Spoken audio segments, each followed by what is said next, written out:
Good evening, football fans, and welcome inside H-E-B Park here in Edinburgh, Texas for this week's edition of the United Soccer League Game of the Week here on ESPN 3. It's RGV playing host to Orange County SC. Hello, everybody, and thanks for joining us on this extremely hot Wednesday afternoon here in South Texas. Kickoff temperature should be around 102, 103 degrees, but that's not going to stop us.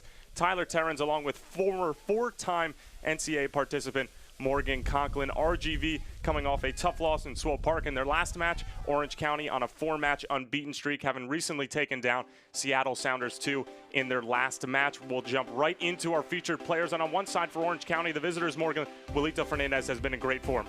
Yeah, forward, extremely pacey, someone RGV has to know where he is at all times. We spoke with head coach Logan Paws, and he said his success begins with the work rate that he brings day in and day out. He said he's the type of player that just creates success for himself because of how hard he works all over the field, offensively and defensively. Fernandez involved in both goals with a goal and an assist in their win over Seattle 2 on Saturday. He'll be looking to replicate a similar type of performance this evening. And on the other side for RGV, somebody who maybe doesn't get enough credit, Jorginho James, a workhorse in the middle of the park. And he's stepping into a bit of a bigger role without Charlie Ward, who was signed to a contract with the Houston Dynamo. He's always been a big defensive presence in the central midfield area, but now without Ward, he's having to add a bit more attacking presence to his game. He's going to be a big player for them in that midfield. James's lone goal this season was absolutely spectacular. We'll look at our starting lineups now, beginning with Logan Paws' side, and with a couple of suspensions, a couple of injuries, and a midweek game, a very different looking starting lineup for Logan Paws. And a player that it's not surprising to see him in the starting lineup, Victor Pineda. Usually he's paired in the center midfield with Richard Chaplow. He's starting on the bench tonight, so Pineda by himself really in that central area. He's the engine of this midfield. That's how he was described. His job is so important tonight because his performance really is key to the whole possession of this Orange County team. Roy Miu's not in the starting lineup, but is a substitute and available off the bench. And for Junior Gonzalez, we'll take a look at his starting 11.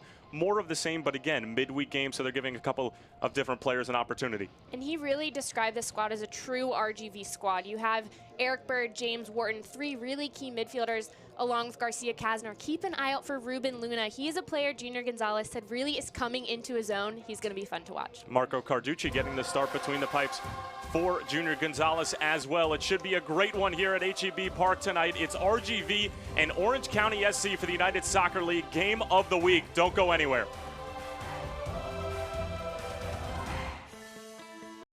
At Doctors Hospital at Renaissance Health System, we have one goal: advancing the health of the Rio Grande Valley. We're over 700 physicians and 1,200 nurses, researchers, and educators using innovative medicine and the most advanced technology to offer world-class health care here at home. As the only locally owned and operated hospital in South Texas, we are deeply committed to our community and its health. Doctors Hospital at Renaissance Health System, here for you for life. Here's your check.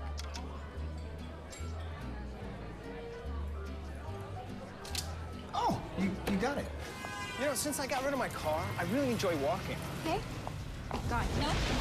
Getting pulled over for buzz driving could cost you around $10,000 in fines, legal fees, and increased insurance rates. Oh, you're home early. You live with your mom? That'll set your game back a few years. Buzzed, busted, and broke. Because buzz driving is drunk driving.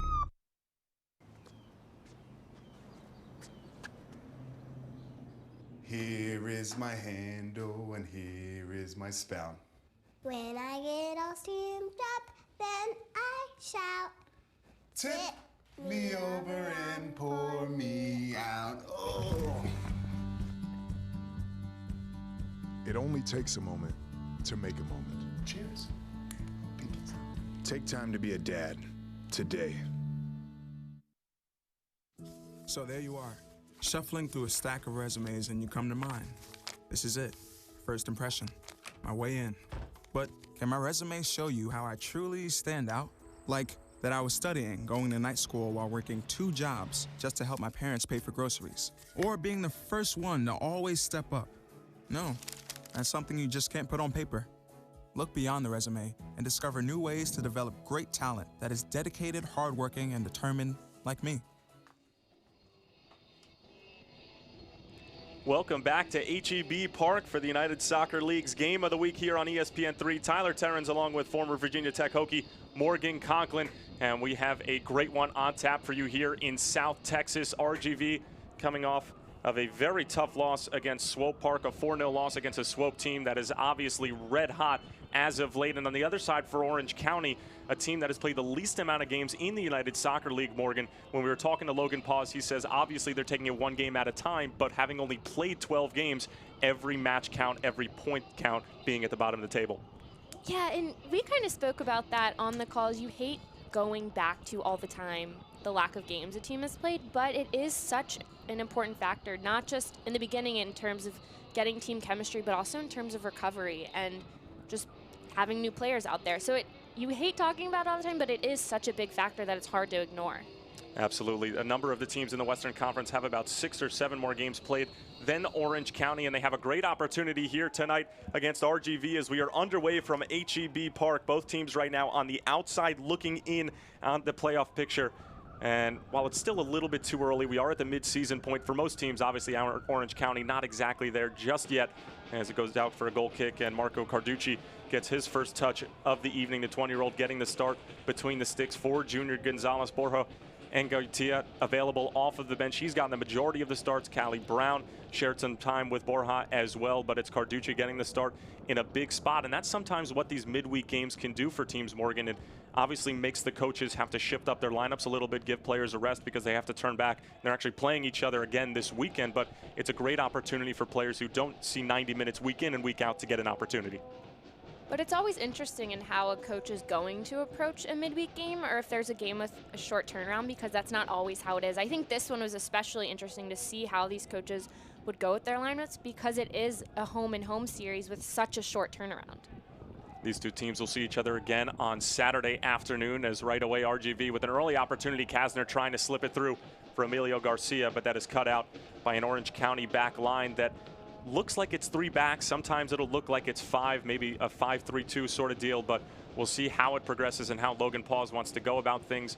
A much different lineup for Logan Paws. Jerry Van Avijk and Ami Pineda still serving their suspension for the tussle against Portland a few weeks ago.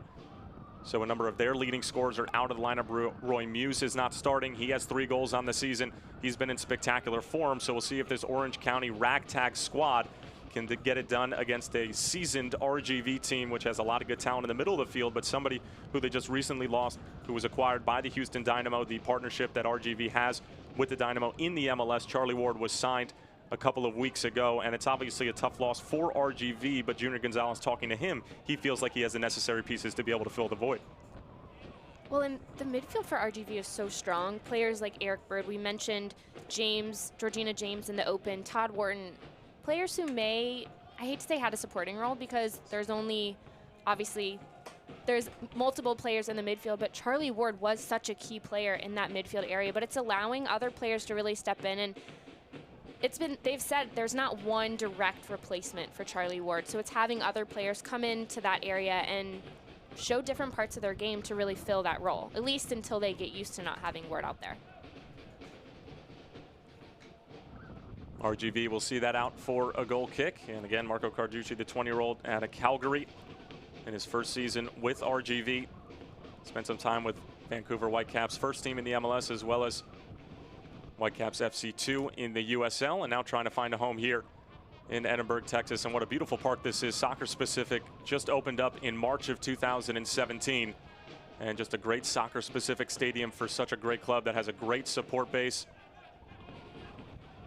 And really one of the finer parks in the United Soccer League, and a great spot for our USL Game of the Week here on ESPN3. As that's misplayed by the OC backline as Eric Bird was trying to get a touch to it. Todd Wharton bringing it down, finding TJ Kasner, who will be playing alongside Jorginho James in that sort of holding central midfielder role to try and take some of the pressure off Jorginho, who's been doing a lot of the workload as of late.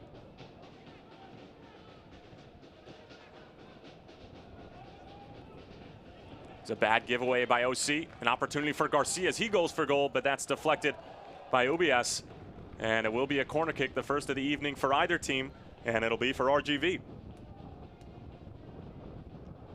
And that ended up being more dangerous than it originally looked like it was going to be. RGV putting some high pressure on this OC team. Their goal, they wanted to come out and have a hot start. They knew they needed to, especially being at home, and the first 4 minutes, they're definitely putting the pressure on. It's a good floated ball. James is there. OC gets there first. Todd Wharton elects to go all the way back, and RGV will start over again. This RGV team playing its first home game since June the 17th. Their last home win came against Seattle on June 10th, so they have spent some time away from HEB Park. They had a 3-game road swing against Swope, Colorado Springs, and Sacramento. They only got 3 points out of that road trip, and it also saw them surrendering 10 goals, 6 to Sacramento in a 6-2 loss and 4-0 to Swope over the weekend, or rather 2 weeks ago, as they had a bye week coming into this match, as Garcia's pushed off the ball. And OC will have their first spell of possession, but they cough it right back up as Kobayashi gave it away, and RGV trying to settle into a rhythm here.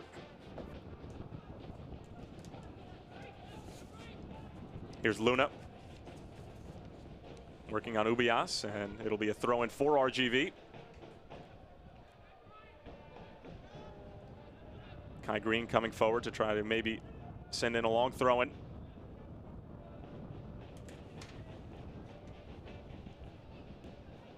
Luna lays it off for Green. New Jersey native whips it in. Handled poorly by OC, but eventually cleared out. Victor Garza will keep it in play for this Toro squad, who is looking for a big 3 points here. Again, both teams on the outside looking into the playoff picture. 8 teams from the Eastern and Western Conference will advance to the playoffs.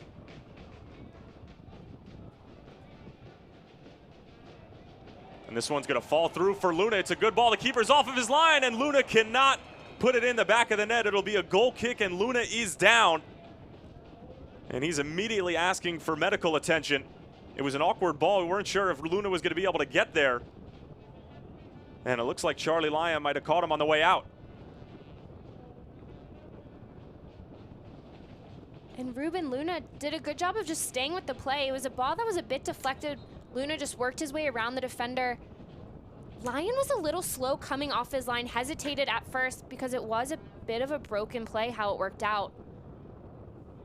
Luna gets a touch on it. Lyon comes in hard, goes for the clear. Gets a piece of his leg there, trying to clear that ball out. Ruben Luna, the 25-year-old out of Mexico in his second season with the Toros.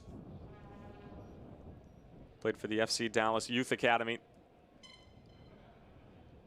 And we'll take another look at exactly what happened. You see Charlie Lyon coming off his line here. Lyon just sort of caught him with that sweeping lead, trying to clear the ball out. Obviously just trying to make a play on the ball. There was nothing malicious in that. But what I love about that play there from Luna, talking with Junior Gonzalez, he said Luna's a player that's starting to come into his own, finding a lot of success. The look on his face when that ball's there, he knows Lyon's coming out, he can feel it, but doesn't even look up, hesitate. You can just see the determination on his face trying to get there. Hopefully this is something he's able to walk off and continue to play, because he's just a constant threat.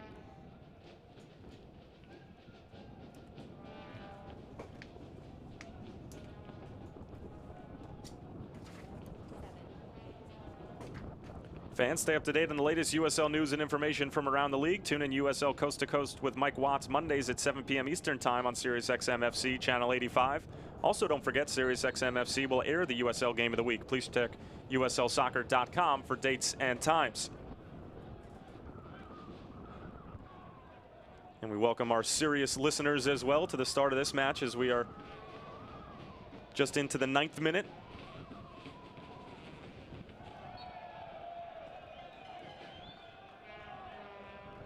Jorginho James taken down as Ruben Luna apparently will try to go on as he hobbles back onto the field, and that's sort of a coach's worst nightmare, is to go into the game and possibly to have him make a substitution decision not even 10 minutes in. But for the moment, Luna will continue as RGV are in clear possession here, and this is sort of what Logan Paul's teams are going to do to you. They'll sort of lull you to sleep. They'll give you possession in their own defensive third, but Junior Gonzalez was well aware that this OC team loves to be able to hit you on the counter. They like absorbing pressure, and when you throw numbers forward, they're going to try to exploit you on the flanks. That was something that was quite obvious in our calls with both of these sides. this week is when you ask them their strengths and then ask the other team what they think is an area of weakness, they're aware. These coaches know both sides. They are confident in their side of play, but they also know where they might be able to take advantage. And I thought that was something that just shows the type of studying that's going on and looking at the opponent, because they know traits of both sides. And you always hear that. Obviously, smart coaches can do that. But to hear coaches so specific and where they think they can take advantage or where they think their strengths are, I think was something that was really cool to hear because it was spot on. Jun trying to bring it down for OC. Splits two defenders there. Kai Green was holding it up, but the referee says play on. And now it's Eric Bird on top of it. Gives it out wide to TJ Kasner on the left wing. Kasner, 1v1 to the defender. Kasner going for goal, and it's saved by Charlie Lyon. It was a good move from Kasner as he put a couple of moves on and freed himself up for a shot, but Lyon making his first save. Lyon doing a good job of not allowing a rebound there. Luna was in the area, but he's struggling right now. You can see him hobbling around, trying to clean up that ball if anything popped out, but you can see him hobbling around on that field.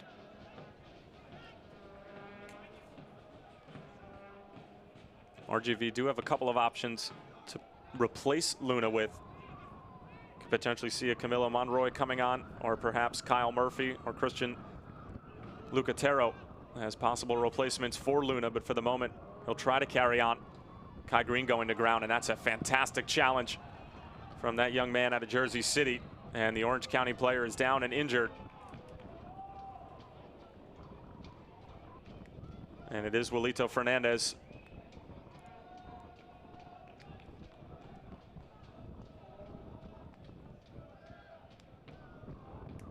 Nothing intentional there from Green, getting low, trying to go for the ball. But early on, two key strikers for both teams having some little knocks. Hopefully it's something that both can walk off because they're big parts of their team's attack.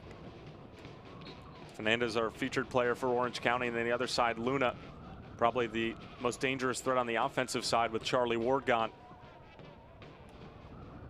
So we'll see how those two continue. It appears Luito Fernandez is okay for the moment. Fernandez coming off a spectacular performance, and when we asked Logan Paws, who really has stuck out over this stretch with a couple of their key offensive players missing due to suspension, Wilito Fernandez's name was the first one to pop up as this one is sent ahead. Fernandez taken down, and it will be a foul. And potentially a booking. And it will be a yellow card for Sagal as he's shown the mustard here in the 12th minute. And already a key RGV defender going in the book as you get a look there at manager for Orange County, Logan Paws. And we'll take one more look at the foul from Robbie Sagal. And if Fernandez gets around Sagal there, he's gone with his speed and his pace. That's a foul right there, Sagal, a professional foul. He has to hold Fernandez there because otherwise he's just going to be burned. And that's the danger that RGV can sometimes get in when throwing so many numbers forward in clear possession and then sort of playing a high line with Fernandez's speed. There's a ton of room for him to run into, just like you said, Morgan. But right now it's a set piece opportunity for Orange County. Zmanovic on top of it. It's flicked on by Kobayashi, and it's just wide of the post as Carducci didn't have to make a play, but it was a well-designed set piece. Well, and Tyler, going back to what you said before that free kick was taken, the fact that RGV can sometimes find themselves in trouble when they push forward and then leave a player like Fernandez who can just blow by players with his pace. That's something that Orange County's looking to take advantage of. They feel that they can really hit on the counter. They've had success with that, and they think tonight against this RGV team, that is a place where they can find their success. So they're aware of it. If they can pull RGV out, or if they get forward with their possession and lose it, that's a place they're looking. They're going to look to counter, and they're going to look to do it quickly. It's an Orange County team that is extremely offensive-minded, as here is June springing loose, trying to get around Kai Green, but with some great recovery speed. Still June trying to get around Magales. And the last touch will be off of RGV. It'll be a corner for Orange County. That's some good work from Jun, creating something out of nothing.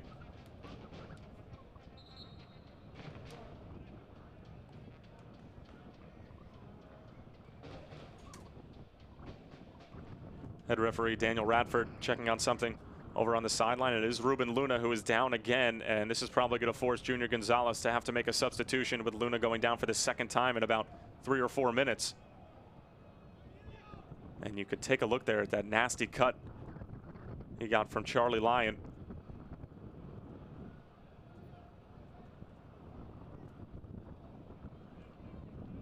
And that's a serious blow for an RGV team that would have liked to try to use their 3 substitutions later on in the game to try to be able to spell people for the game against Orange County over the weekend, this time in Irvine, California, as Luna getting up with some help from the physio. And now the question becomes, who from the bench on RGV do you replace Luna with? You can see the knot under that cut, just how it's developing right above his ankle from where that contact came from Lyon. Really unfortunate. Hopefully it's something, with this quick turnaround, that's something that has to be taken into account as well. Probably a smart decision for him to be careful here. With that quick turnaround, it's not something that you want to continue to cause issue for games to come. So it is going to be Christian Lucitero who comes onto the scene here right at the end of the 15th minute as this ball is sent in, and it's a great one. But the shot is just wide. It looked like it was Fernandez who was trying to turn it on frame. But it got lost in the fray a little bit. Orange County will have another corner kick here. Stevanovic on top of it again. RGV bringing 2 defenders to try to deal with that short corner just in case it does go to Osakeda. As this one flicked on by Eric Berg. Good defensive play. Has some work to do, though. TJ Kasner trying to spin away from Kobayashi, able to win a throw-in. And that's good defensive work from RGV. That's fantastic work right there from RGV. For Bird to get up and just clear that header from a dangerous area, and then Kasner to work to just keep the ball for his team, because that's a moment when RGV can be caught in a tough position. They just had Ruben Luna, a player they're really hoping to have a strong game, have to be taken out within the first 16 minutes. 2 corner kicks in a row, that could have been a lot more dangerous. So that was a much better defensive play, probably more for the team's morale at that moment than it looked like. Eric Bird caught offside. So Orange County will have a free kick. And soccer fans, Nike is an official sponsor of the USL. For more information, visit nikesoccer.com.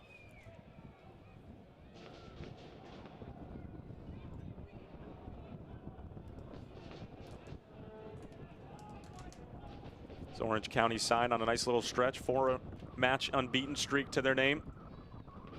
At the moment, their last loss comes against the Monarchs, who are atop the Western Conference at the moment. 1-0 loss in which they gave up a goal in the first minute. As here's a bad giveaway and an opportunity for OC. Oh, it's a splendid goal from Stevanovic. RGV might have given it to him, but he took it with the utmost of grace, and Orange County, the visitors, have a 1-0 lead.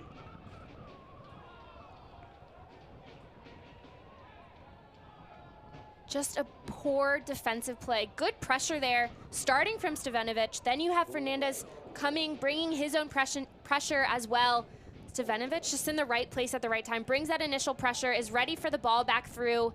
James is caught out of position, trying to work back to get there, can't get there in time.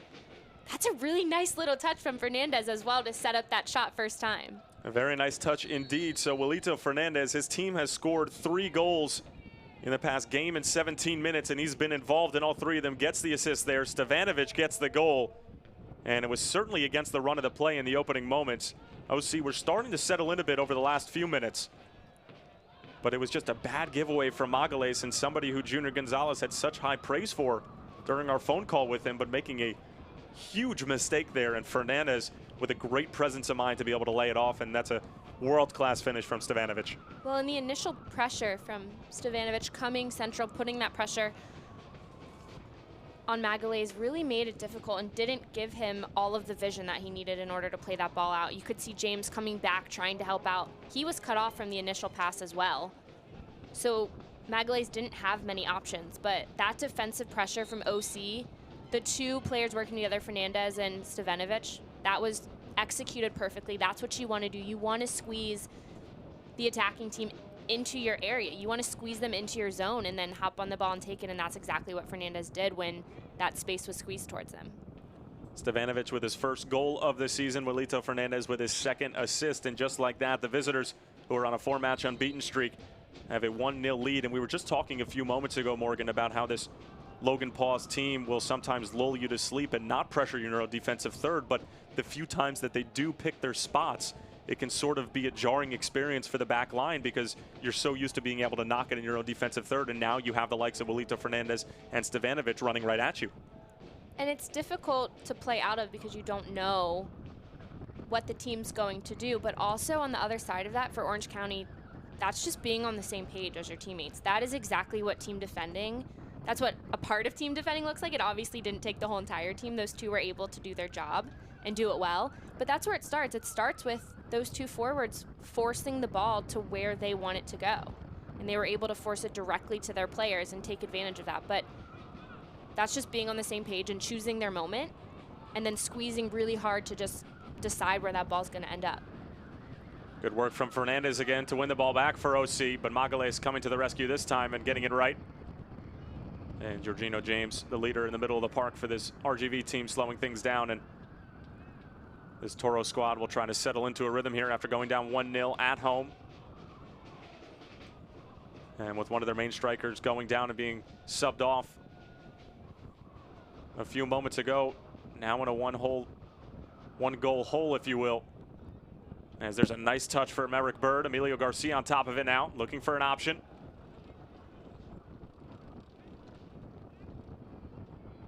Garza trying to skip away from a couple defenders, now leaves it on for Jorginho James. Poor touch from Garcia, Fernandez on top of it. Some clever moves from Victor Pineda as Fernandez trying to keep possession for OC.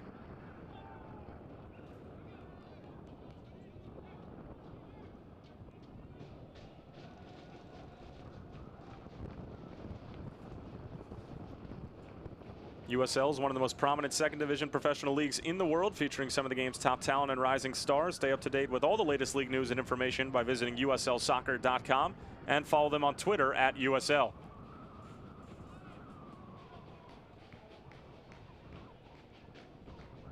Well, this Orange County team can certainly score goals in bunches. They won a 4-3 game against Seattle a few weeks ago, and then right after that they tied Portland 3-3. Villalobos had his heroics in the 90th minute after OC were reduced to 9 men after seeing 2 of their players sent off, Jerry Van Avijk and Ami Pineda. But at the same time, they give up a lot of goals. They give up 3 to Seattle. They give up 3 to Portland. As Eric Bird is taken down away from the ball. Crowd here wanting a call, but Daniel Radford not having any of it.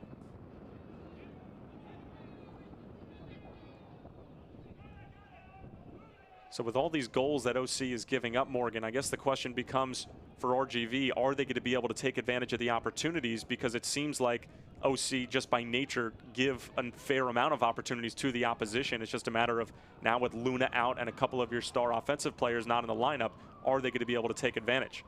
Well, and I think also for OC, if you're possessing the ball well and if you have the ball, it's really difficult to give up goals, because if you have it, normally you're in control and you're keeping the ball. But on the other side of that, RGV is a team that possesses really well. They like to move the ball around, find all sides of the field, switch the field.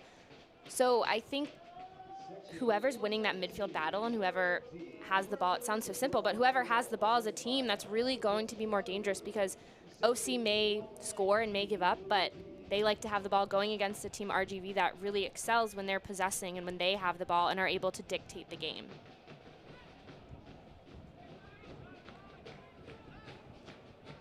James directing traffic, Kai Green asking for it.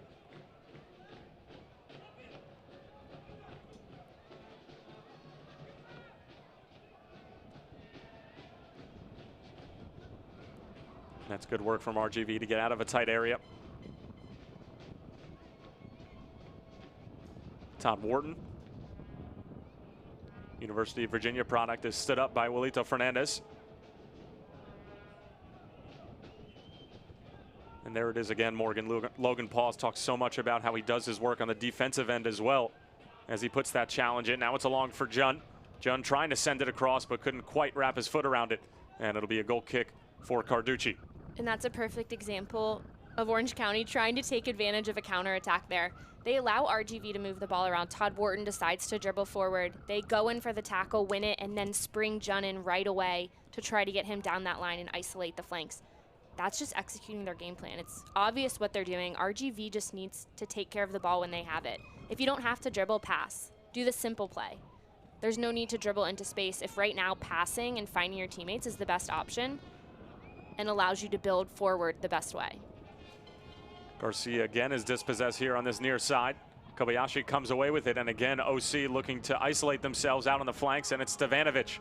Stevanovic 1v1 with Garza, around Garza. Now trying to get around Magales. Was he taken down?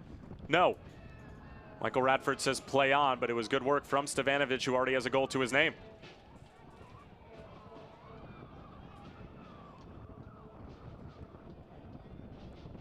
James hoping that Bird can latch onto it. He'll be able to keep it in play. Eric Bird going for the early service. It takes a deflection, but OC will be able to handle it cleanly. Or just for the moment, however, Todd Wharton cuts it out. Now it's TJ Kasner. For Emilio Garcia.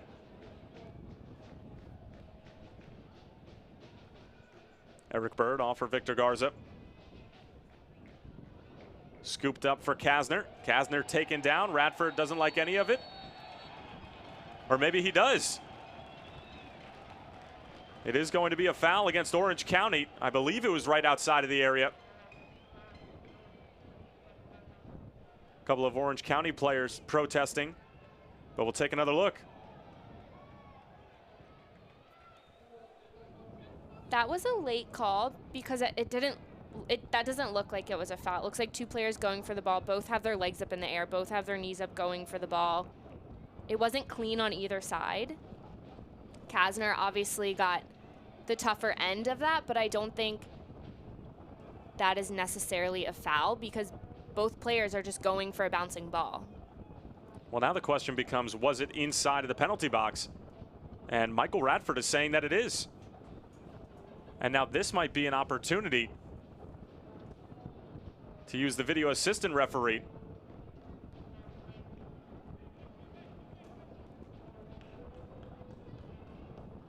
And it needs to be a recommendation from the sideline that he takes another look at it if it were to be something that they thought to be ambiguous, but it seems like the head referee and the assistant referees are happy with the call on the field, and now it'll be Eric Bird to step up and level things for RGV. Bird stepping up and buries it.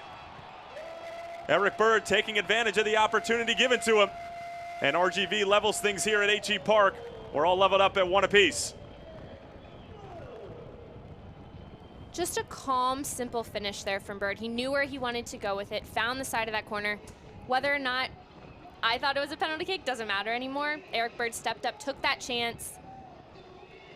This is an opportunity for RGV. It's a clean slate. Tie game, time for them to really start playing together and get rid of those simple mistakes, because Orange County is a team that if you make a mistake in the back, they're going to capitalize just like they did on that first goal.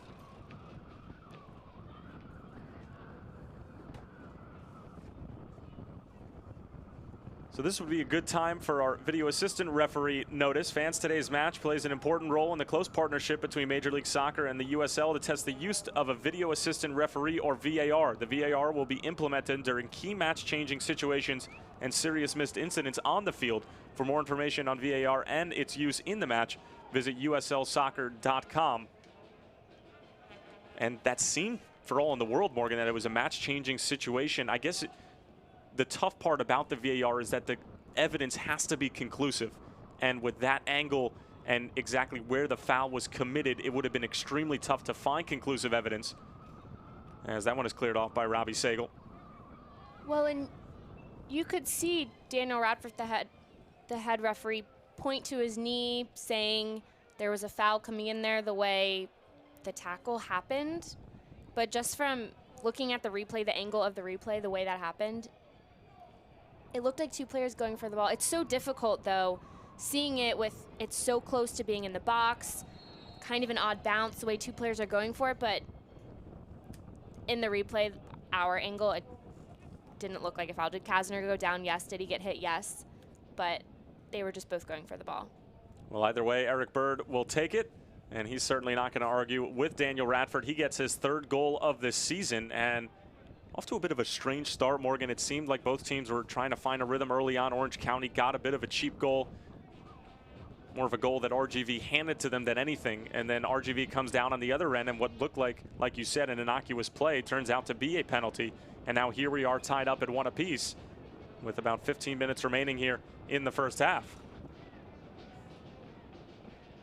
Well, and on top of that, Ruben Luna going down for RGV so early, having to make a substitution change, which obviously takes Luna out of the game, but also for RGV, that's just one less substitution they'll have later in the game. So really changes their whole game plan going forward. And after that, I'd like to see Christian Lucatera have a little bit more of a presence. You wonder, what would Luna do if he was in this situation? Would they be able to find him more? Because before that penalty kick opportunity, I was going to say, there hasn't been much of a forward presence from RGV. It's been a lot of their midfielders getting forward, having runs come out of the midfield. So that's something I think will help them if they can have that presence.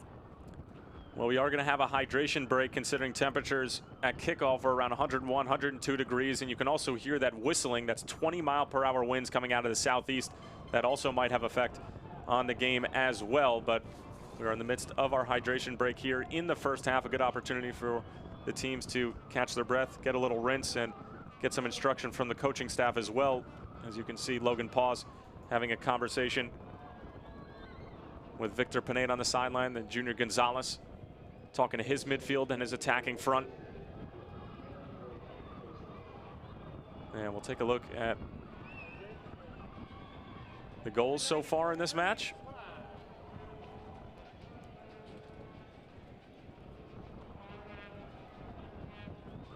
There you can see just a bad giveaway from Magales, and Stevanovic really made no doubt about it. A lot of players sometimes will snatch at that shot just because it's so clear and open, but Stevanovic made no doubt about it.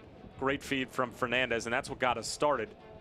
Well, and really what started it before that, I said it was the initial pressure from Stevanovic, forcing him into Fernandez, and just that beautiful touch set up the one-touch finish. And then here's a little bit of a controversial play, as it was Oscar Sorto who committed a foul. And like you said, Morgan, it took Daniel Radford a little bit to blow the whistle.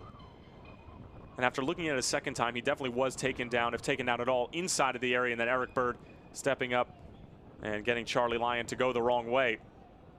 And that is where we stand at the moment. So Eric Bird, the captain, leading by example, leading from the front. Such a key piece in the middle of the park for Junior Gonzalez, and he's had nothing but phenomenal things to say about his University of Virginia product. And I know that hurts to say, Morgan, but there are some good players who come out of the University of Virginia. I have to agree with that one. There definitely are, both on the men's and women's side.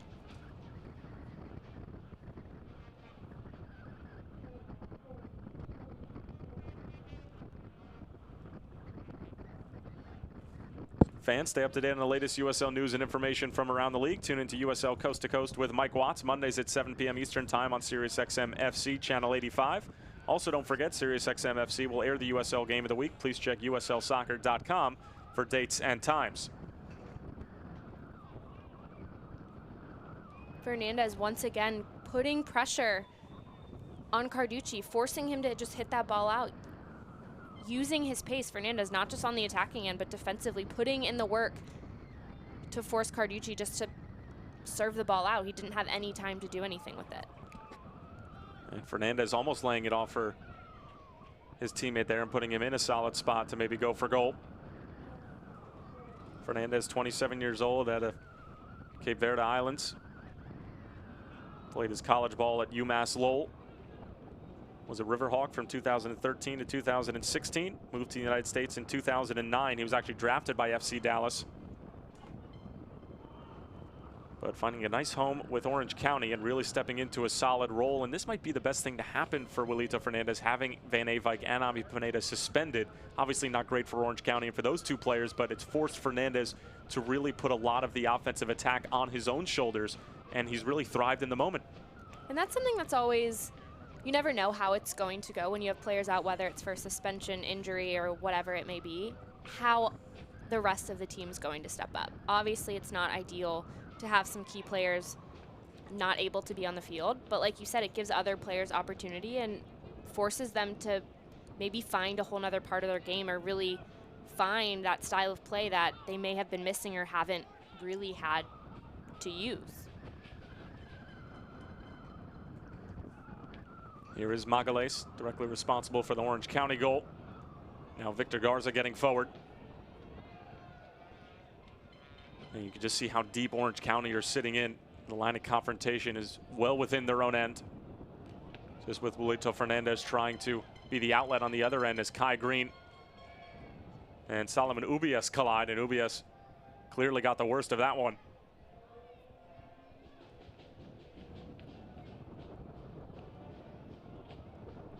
Kai Green just gets in on that tackle.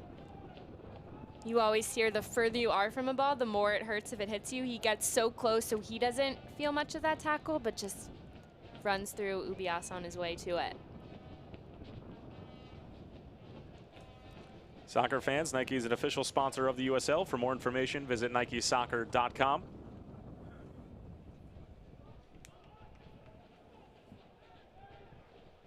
Kai Green, such an important part of this RGV defense as well as attack.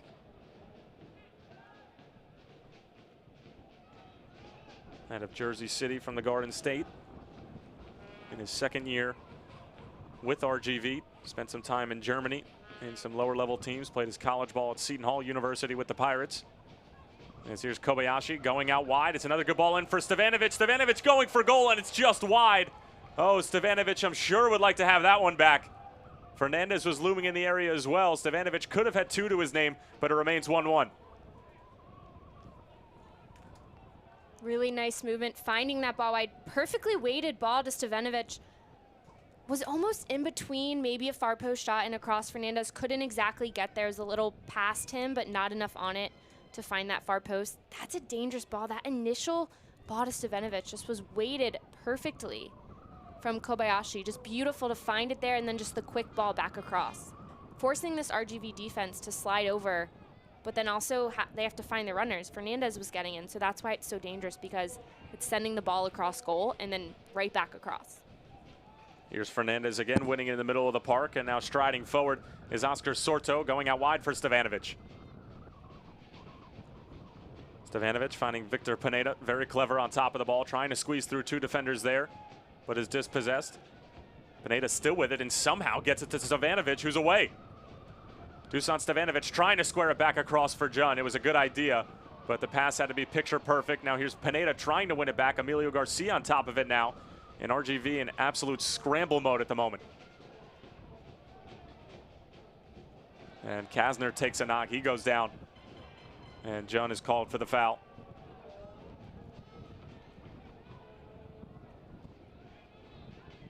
TJ Kasner has taken a couple of knocks early on. One earned his team a penalty kick, but that one just a foul in the middle of the park. Maybe not necessarily worth it in his mind.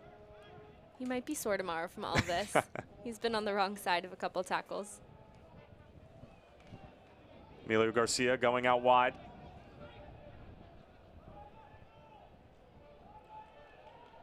Finding Lucatero, trying to send it in.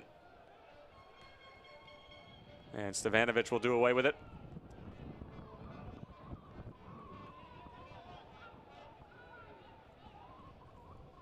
Magale doing a great job defensively there of going up for the ball with Fernandez. Kai Green had stepped forward, and you could see OC trying to take advantage of that transition once again.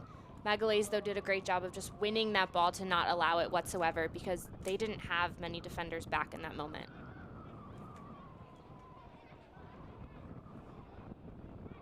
Todd Wharton looking for an option, and sometimes this is where RGV can get in trouble. They throw so many people forward, but sometimes there's no outlet for them to be able to actually pass the ball in a forward motion and make a positive pass, and they're always going side to side and at times negative. And that's where they can get in trouble, those square passes in the middle of the field that lead to open chances on the other end, or poor touches in the middle of the park from James.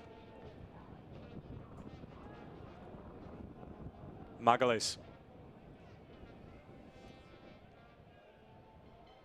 Eric Bird going out wide for TJ Kasner. One-on-one here. TJ Kasner driving towards the byline, sends it across, but it's flicked away by Osakeda. Still with RGV. Here's James. Finding Garcia again. Now with Todd Wharton.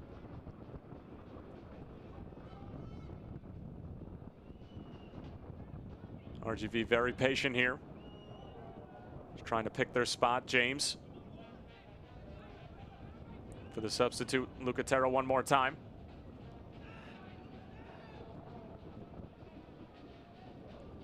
Eric Bird with a neat touch over the defender. Along for TJ Kasner once more on the left wing.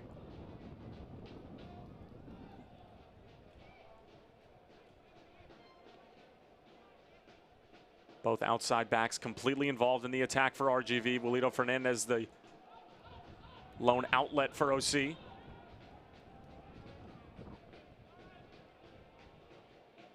Would you like to see a bit more creativity from RGV at times? I think it just depends on the moment. Right now, I want to see Kai Green get forward. I want to see this, but the fact that Christian Lucatero has found his way wide, it's really limiting any creativity or interchanging of players getting forward. It's very stagnant. Players in their positions, just no interchanges. Kai Green going for the early service, trying to find Kasner, who's cushioning it for Eric Bird. Bird brings it down, going for goal. Did not take a deflection.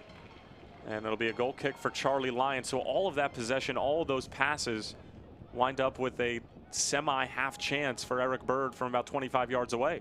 And I think that's something that RGV's missing without Luna. He and Lucatero are just different players, different tendencies. So without having Luna, who's going to move off the ball and be more of a central hub, you have Lucatero, who, like I said, slid wide. And you have Eric Bird up high. You have Garcia, who will step in and go high. But it just limits the play from your outside backs. Like I said, Kai Green is a player that they want him to get forward if the numbers allow, and if he will help his team by getting forward and not hurt them in regards to being caught in transition. If he can get forward, RGV wants him to do that. But the fact that he now has Lucatero in front of him who wants to stay on that touchline, wants to come wide, it limits him getting forward. And then you don't have Lucatero coming central, so there's just no movement. Players are doing a good job building up. You could see they possessed beautifully. Probably 20, 25 passes. The buildup is world class, but it just sort of stops when they get 30 yards away from goal. Exactly, because players are just in their positions. You have your center midfielder staying in the center. You have your wide forwards staying wide, TJ Kasner, Lucatero. You have Bird and Garcia trying to push high. There's just no creative movement. There's movement forward, but there's nothing really special about the movement. Here they are again, looking to try and pick apart this Orange County team who seem to be okay with the idea of absorbing all this pressure. Now here's Eric Burton, a little bit of space, going out wide for Lucatero, but he is offside, and the play will be blown off. There's a number of fans here at HEB Park not exactly pleased with the call. 3 and change away from halftime here at HEB Park.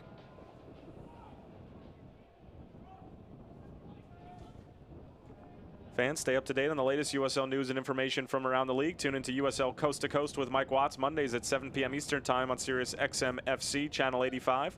Also, don't forget, Sirius XM FC will air the USL Game of the Week. Please check USL Soccer for dates and times.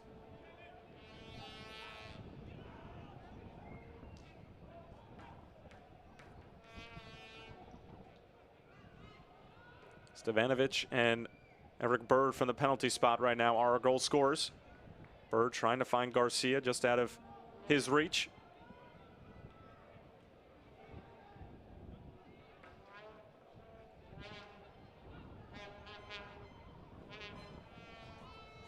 Orange County winning a throw-in RGV's territory, and with the way that both teams are playing right now, it's sort of a surprise that we already have 2 goals in the first half, because it hasn't lent for open box-to-box football. It's sort of been stagnant at times, with Orange County sitting so deep and not being able to counter as well as they would like to. And then RGV on the other side being almost too patient at times with the ball, as Eric Bird does a good job winning it back here. Lucatero once more. Looking to make something happen, trying to slide it through for Eric Bird. It's a decent ball, but he's knocked off of it. And then Lucatero with a professional foul and OC will be able to come out the other way. There's just not much of an energy out there. It's just very slow. I mean, beautiful passing. It's great passing side to side, but like you said, there's just something missing. And I think Orange County is a team that almost picks and chooses when they want to bring that. They press high at times, and that's brought them success early in this game. Other times they decide to drop off, which is fine, but I think for OC the key is when they do decide to press, they need to make the most of it, and they did that earlier. So that's something that they need to continue to do, is when they decide to go forward, make it count. Kobayashi finding Fernandez, now out once more for Stevanovic. Going for the early service, just out of the reach of Fernandez. As we're getting word now, we'll have 3 minutes of stoppage time here in the first half. Fernandez going all the way back for Ubias. And one of the few times Orange County will be in clear possession here. Maybe trying to get the go-ahead goal just before the break. Segeda doing a good job of bringing it down. Looking for delivery, but it's cut out by Lucatero. And it will be a corner, I believe, for Orange County.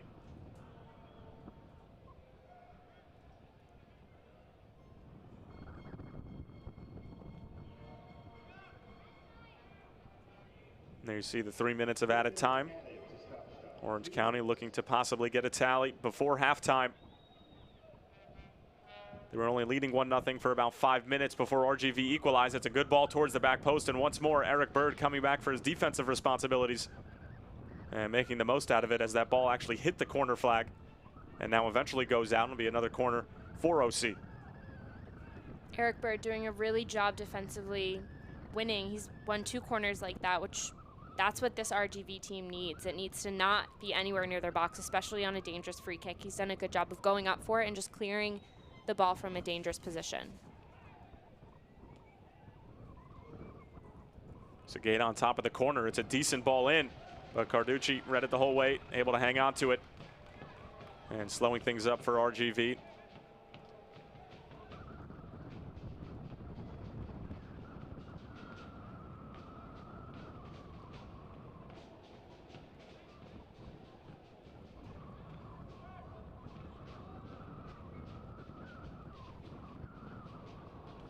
James was trying to find TJ Kasner here on the near side, but it's picked off, but OC cough it right back up.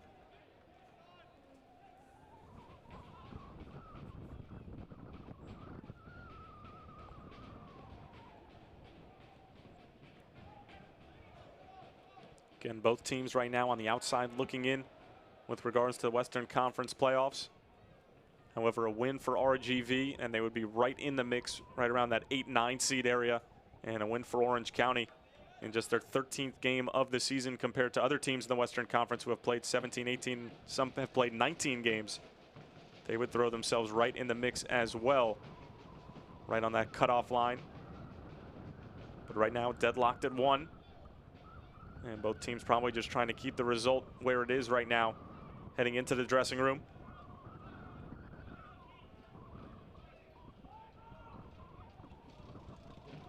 Kobayashi trying to squeeze his way through. James made a good tackle right at the last, and it needed to be as Kobayashi had one more touch and he was possibly in. Great tackle from James. Just good awareness. Knew where he needed to go to get a foot on that ball. Good ball in from Bird, finding Garcia. Possibly one more chance left for RGV before the break. Garcia, another good touch. Going out wide for Lucatero. This time over out on the left wing.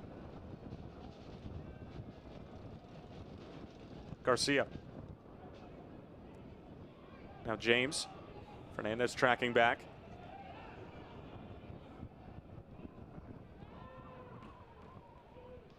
This along for Willito Fernandez. Has to be the last chance of the first half here. Fernandez trying to whip it in, but it's picked off by Carducci, and that's going to do it for the first half here at HEB Park. We're tied up at 1-1. Stevanovic got us started, and then Eric Bird equalized from the penalty spot just moments later, and we are tied up at 1-1. Morgan, your thoughts? It just needs to be a little bit more. RGV out-passing, out-possessing, no surprise. passing with a high accuracy, but it needs to be more dangerous. OC doing a good job of taking their chances when they get forward. It's proven to be good for them maybe a couple more times. Well, we'll hope things will pick up here in the second half. Halftime at the moment, 1-1 between RGV and Orange County. We'll be back with stats and highlights.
Halftime here at HEB Park. RGV and Orange County all tied up at 1 apiece thanks to Stevanovic, who got us started. And then moments later, Eric Bird converting from the penalty spot after TJ Kasner was taken down. Tyler Terrens alongside former Virginia Tech Hokie Morgan Conklin. And Morgan, not exactly what we expected from these two teams, as we will take a look at some of the stats from halftime.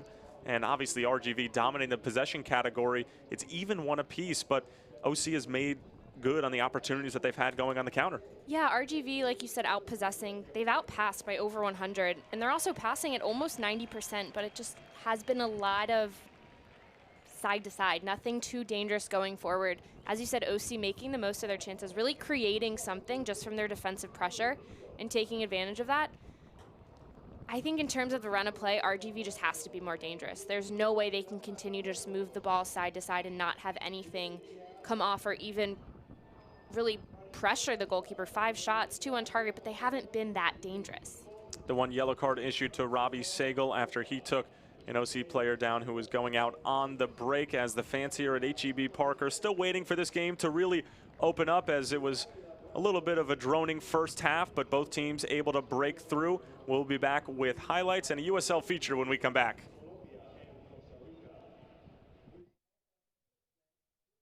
Here's your check.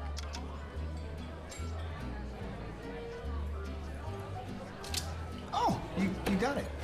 You know, since I got rid of my car, I really enjoy walking. Okay. God, no.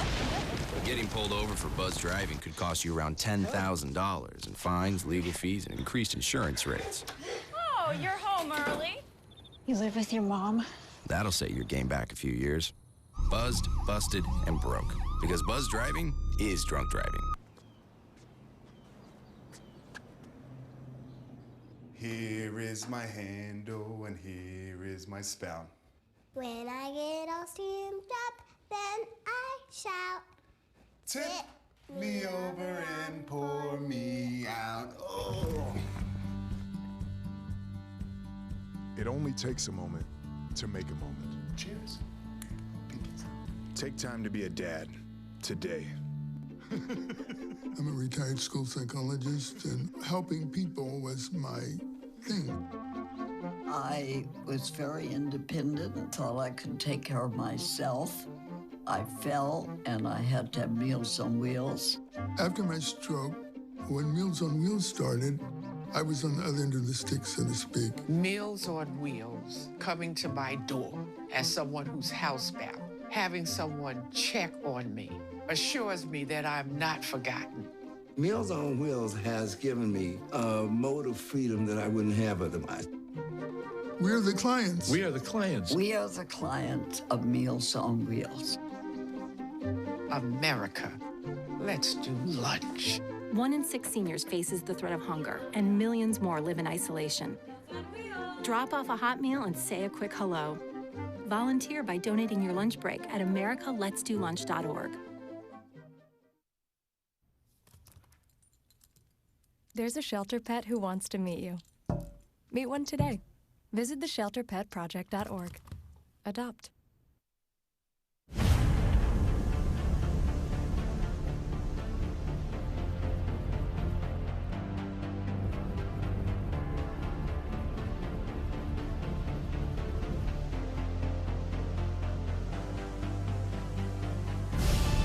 We've raised the stakes. Expectations are high. Our biggest season yet will break records with elite players and future stars. Innovative technology and new homes. We're growing the game in our communities and across the nation. Are you ready?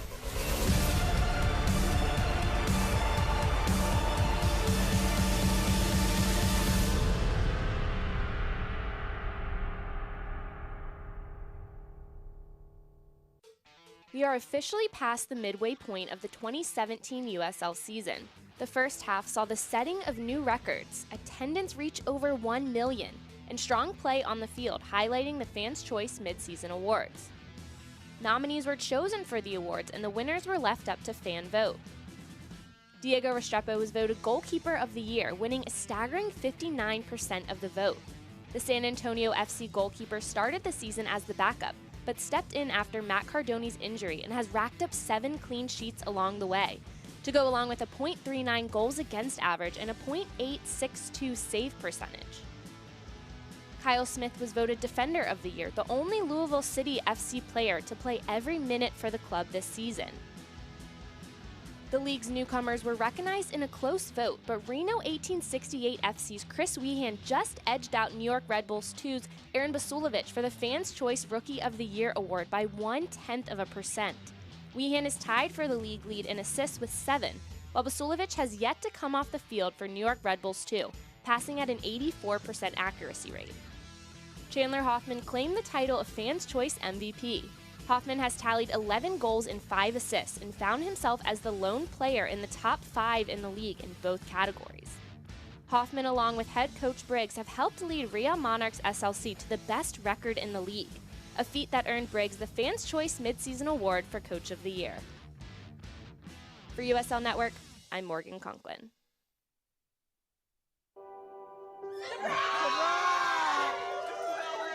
I see the future is really bright for me. The high school diploma is just added to the confidence, and now I feel unstoppable.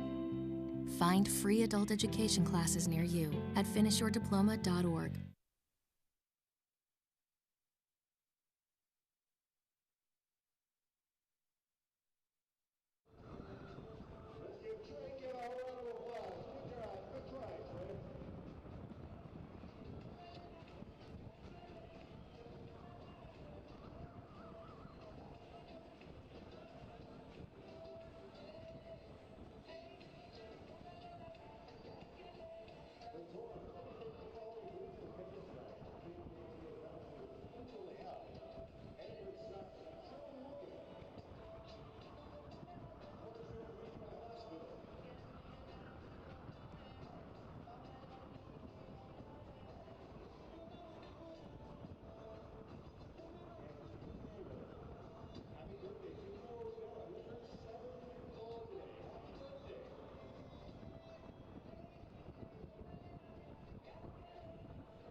Welcome back to halftime here at HEB Park. RGV and Orange County SC tied up at 1 apiece. Stevanovic and Eric Bird, all your goal scorers in that order. Tyler Terrence, along with former Virginia Tech Hokie Morgan Conklin. And Morgan, right off the bat, RGV not exactly getting off to a great start. Their leading striker up front, Ruben Luna, with a great opportunity here. He doesn't get the goal, and worse yet, he takes a big knock and he would not be able to continue. And that clip shows exactly what they're missing. Just a player going after this backline. Luna making an impact for the short amount of minutes he was in.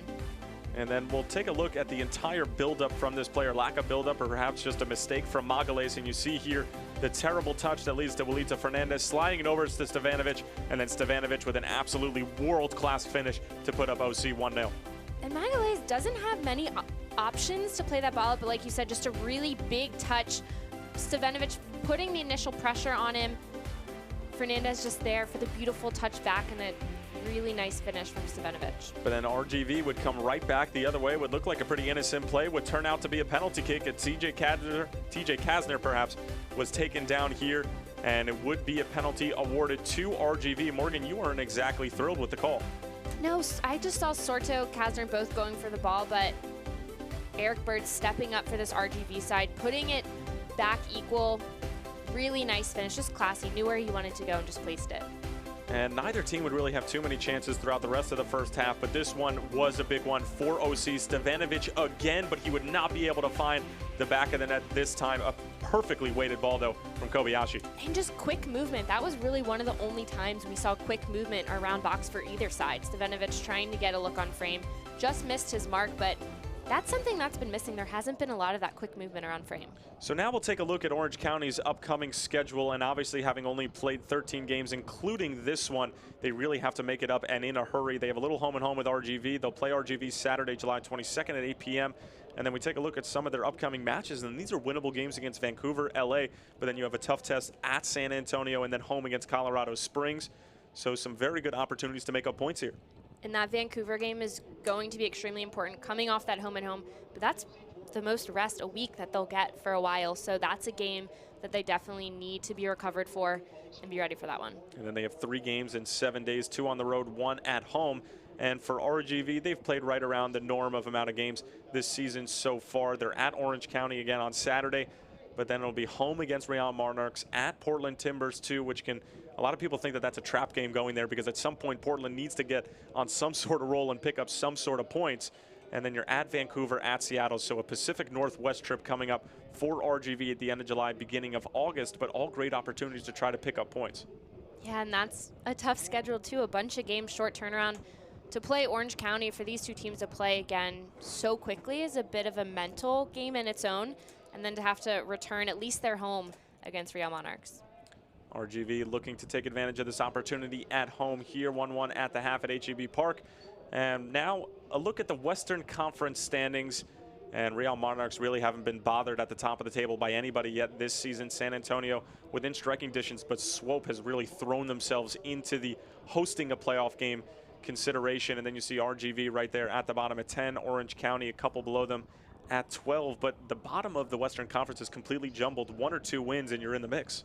And I think that's something, it's kind of difficult at times to look at standings because in that aspect, they almost don't matter because each game is so important and you can make such a huge jump just by winning one game or getting some sort of result. Again, you see there the mass difference in games played between Orange County and the rest of the Western Conference standings. And now we'll take a look at the other side of the Mississippi River over here in the Eastern Conference. Charleston Battery and the Charlotte Independents, who have just been smoking hot as of late. An 8-match unbeaten streak. They had a 6-match winning streak just come to an end with a 1-1 draw against the Harrisburg City Islanders yesterday. But again, the Eastern Conference, like the West, at the bottom, completely jumbled, lots of opportunity. But Charlotte, a team that a lot of people didn't see coming onto the scene at this point in the season, but they have really done a great job. And Morgan, you're giving me a look there. You know that I was always a big fan of Enzo Martinez and what they do over there in Charlotte at the beginning of the season.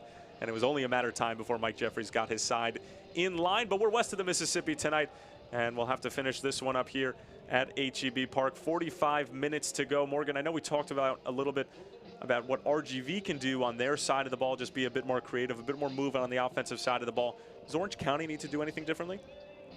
It's easy to say, yes, have more of an impact, play a little high tempo, but I think what's working in their favor is they are a team that, you've said it a couple times, can lull you to sleep. And I think that's something that they can take advantage of, is really just picking their moments and then choosing when they want to go forward. So it's easy to say, yes, I'd like to see more from them.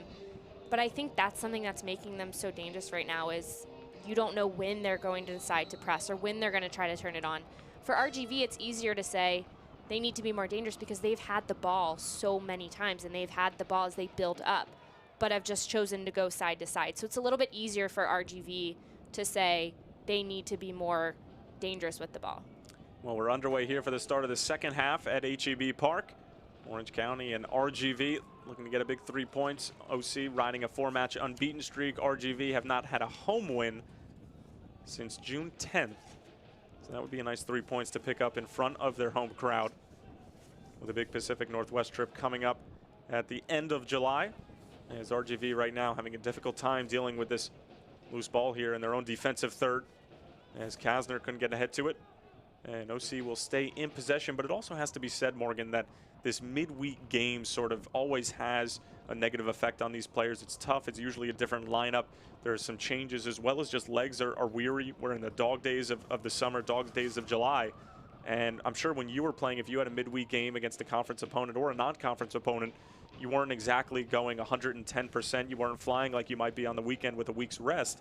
And sometimes maybe just grinding out a result is exactly what you need. Well, I think that's the exact thought that coaches get weary of. But as a player, that's not an excuse. I don't think having a midweek game is an excuse to maybe not be as sharp as you should. At the end of the day, these men are professionals, and this is their job, and you should be ready whenever you have a game. But does it make it more difference? Yes. Does it sometimes lead to squad rotation? Yes. Lucatero with a good ball. Kasner bringing it down, now squaring it back across. Carducci got a fingertip to it, and now collects. Really well-worked play from RGV. First sign of life from them probably since the start of the match, but Carducci doing well to read that play the entire way. It certainly would have been dangerous had that ball gotten across. And that's a nice sign for RGV. Whatever Junior Gonzalez said in the locker room obviously has made a difference on the field, because that's one of the most dangerous chances they've had this whole game, and obviously comes right after coming out of the locker room. So they're pushing forward. They're getting numbers forward. I like them trying to find Kasner because he can create when he's on the ball. But more than that, they get him on the ball, but they also have players around to help him, so he's not just isolated and stuck by himself. And this is one of the moments where RGV are going to pick up and just absolutely go full press on Orange County. Wharton couldn't handle it, and Orange County, sensing the press, sent it the other way. Wilito Fernandez providing his own pressure, and it ends up with a throw-in for OC. As we'll take another look at that last chance. It was a great ball from Lucatero, and Kasner with the presence of mind to bring it down. Yeah, Kasner deciding to take that with his right foot, to bring it down, to put it on his left foot, because you can see he's going to try to take his defender on 1v1 there. But I like that long switch ball from Lucatero. Here's Kobayashi in some space, going out wide for Stevanovic. Stevanovic slides it across, but Magalhaes cuts it out, and with a cool head, plays it to the feet of TJ Kasner with his back to goal. Has a little bit of work to do. Garza sends it out. Garcia maybe trying to be a bit too cute there in his own defensive third. Now Kobayashi whipping it in. Fernandez elevating for the header. Not enough pace on it, though, and Charlie Lyon collects. Or perhaps Carducci collects.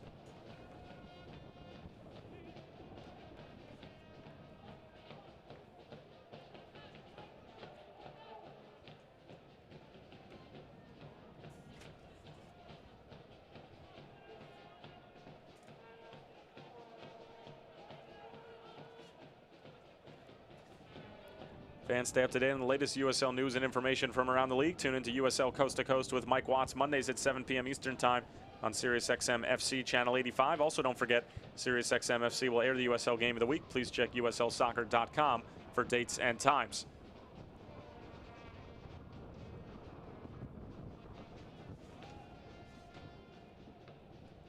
And this is what we saw mostly from RGV during the first half. Very methodical, side to side, at times negative possession from RGV. You say that they were passing at a 90% clip, but that's due to the fact most of their passes weren't going forward or dangerous. Here's a dangerous look from TJ Kasner, still on it, going for goal, and it's a great save from Charlie Lyon. And his defense was there to help him out as well.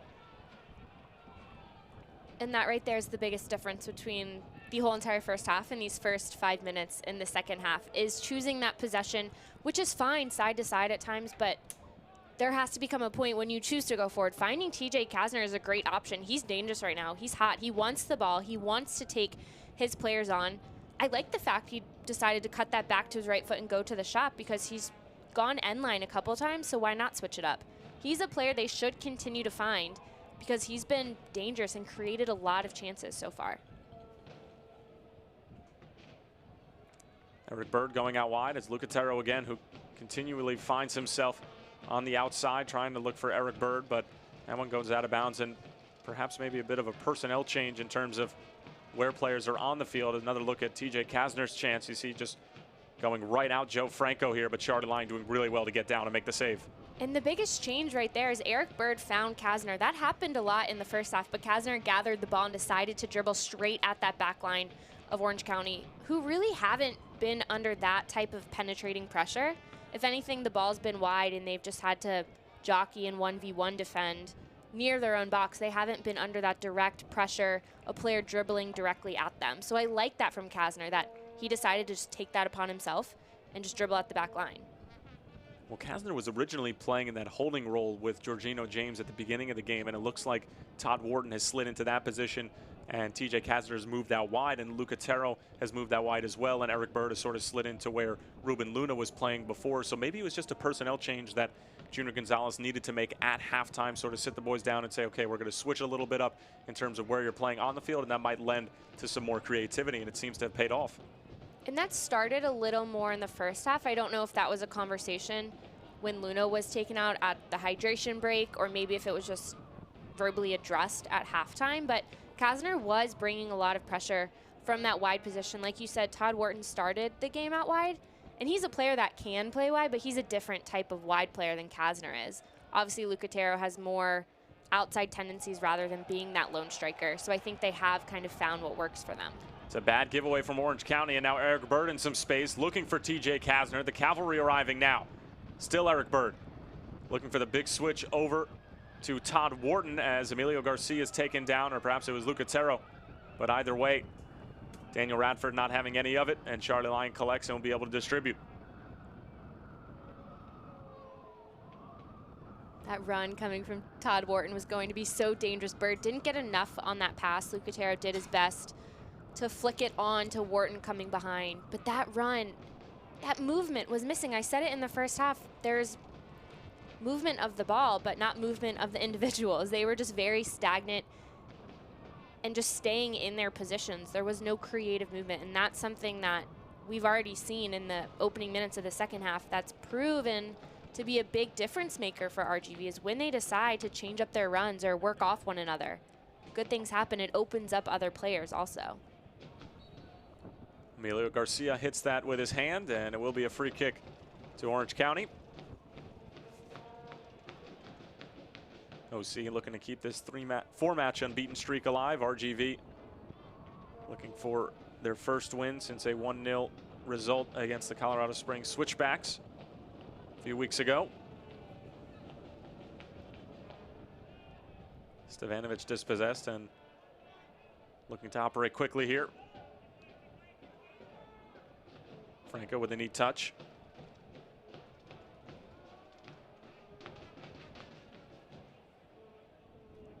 Now here's Victor Pineda turning. Full steam ahead for Fernandez.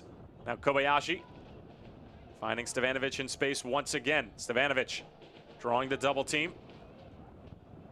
An early delivery is a good one. Melito Fernandez going for goal. Oh, it was an ambitious attempt from the former UMass Lowman. Gives a thumbs up for the ball. The execution wasn't exactly there, but a great chance from OC. Well, and he just slipped completely in behind Sagal and Green there. You could see him, as that ball came in, you could see him slide back to stay on sides and find that space in between them. That can't happen. Defensively, you have to know where your forward is, especially Fernandez. You know he's going to be a target on that ball. But I really like his movement to set himself up to find that space for himself.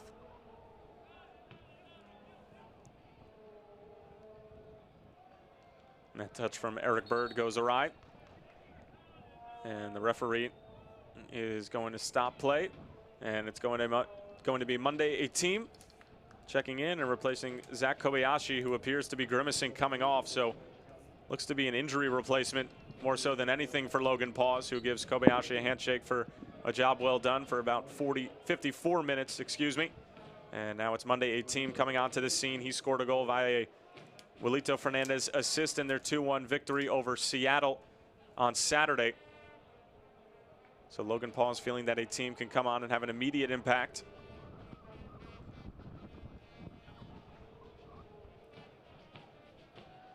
Fernandez coming all the way back to try to win the ball. Kasner comes away with it. James going out wide for Kai Green, encouraging him forward. Lucatero whipping in with his left foot. Sorto cuts it out, but it will remain with RGV. Junior Gonzalez just with one substitution left, or rather two substitutions left, both teams with two, as Junior Gonzalez subbed off Ruben Luna earlier in the match. Jorginho James lining it up from long range, and Charlie Lyon making the save. Eric Bird was right there to make sure he didn't spill it.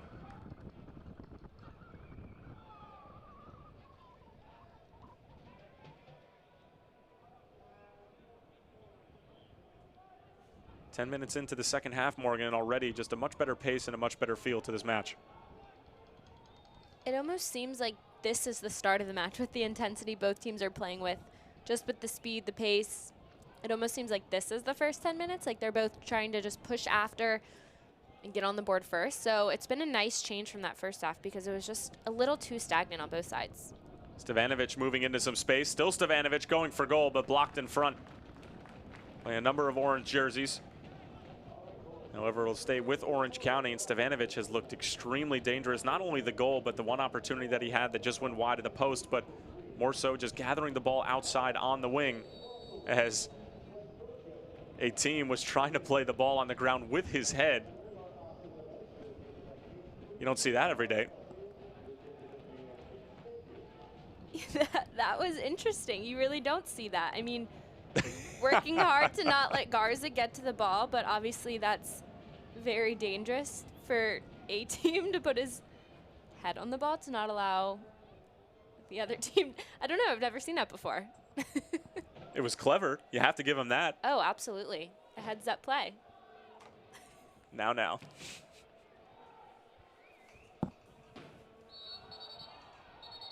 A team taken down, but Daniel Radford wants to address the situation as Jorginho James gets a stern talking to and not even a card. And if I'm Orange County, I'm not exactly happy with that, because if you're going to stop the play, you give the player who made the foul a card. If you're not going to give them a card, then why bother stopping the play? Especially when Orange County was trying, you could see they were putting that ball back into play fast. They wanted to go when James was out of position. That definitely worked out in RGV's favor, especially the fact that James didn't get a card when he's up there in terms of yellow card accumulation.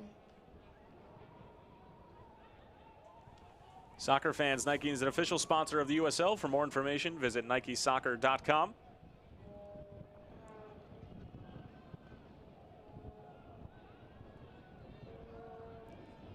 Here's a long-range effort that ends up going a few feet wide of the left post, and it'll be a goal kick for Carducci.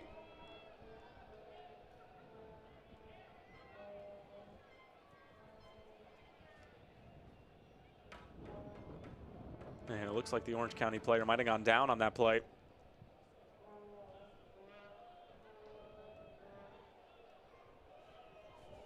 Number of OC players checking on their teammate as Junior Gonzalez having a word with a possible substitute. As it's Jun, who's the player who went down for OC, and it's Camilo Monroy, who was the substitute that Junior Gonzalez was having a conversation with.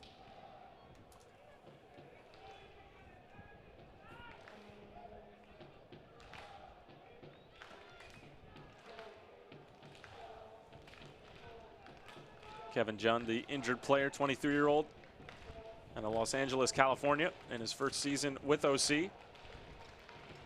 Spent some time in lower divisions in Spain and Germany. As Camilo Monroy getting set to come on, and the physio alerting the Orange County bench that Jun is not going to be able to continue, so now Logan Pauls has to make his substitution.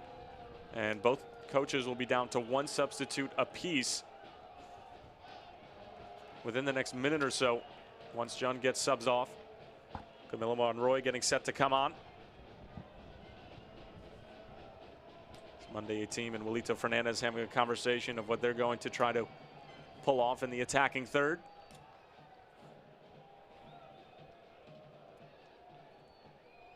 And it is going to be Camilo Monroy to come on.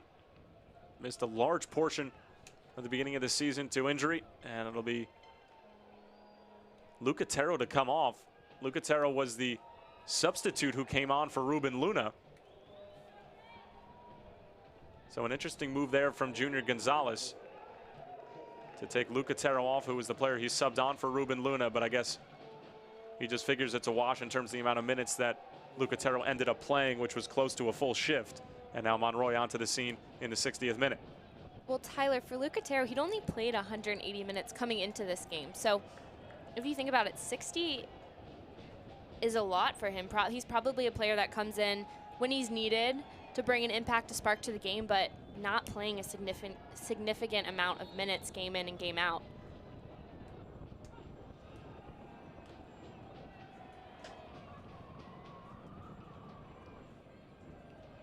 Monroy does have a goal this season, and Junior Gonzalez is certainly happy to have him back in the rotation after he missed a number of weeks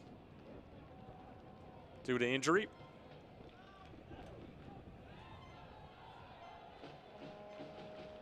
Carducci needs to make sure of that one. Actually, a nice touch to keep it in play. And now the crowd here at HEB is starting to get into it, and with just a half an hour remaining, they're starting to sense that this is one that could potentially get away from them. They want to try to seize all 3 points here at home. Haven't had a home win since June 10th. And they're certainly thirsty for 3 points here. TJ Kasner with the long throw in, looking for a darting Eric Bird. Bird gathers the ball, but as 2 Orange County players meet him over on the sideline, somehow still has the ball taken down. No call from the referee. Orange County surrender right back. Now it's Victor Garza on top of it. Back for Kasner. But we do have an offside flag up on the far side.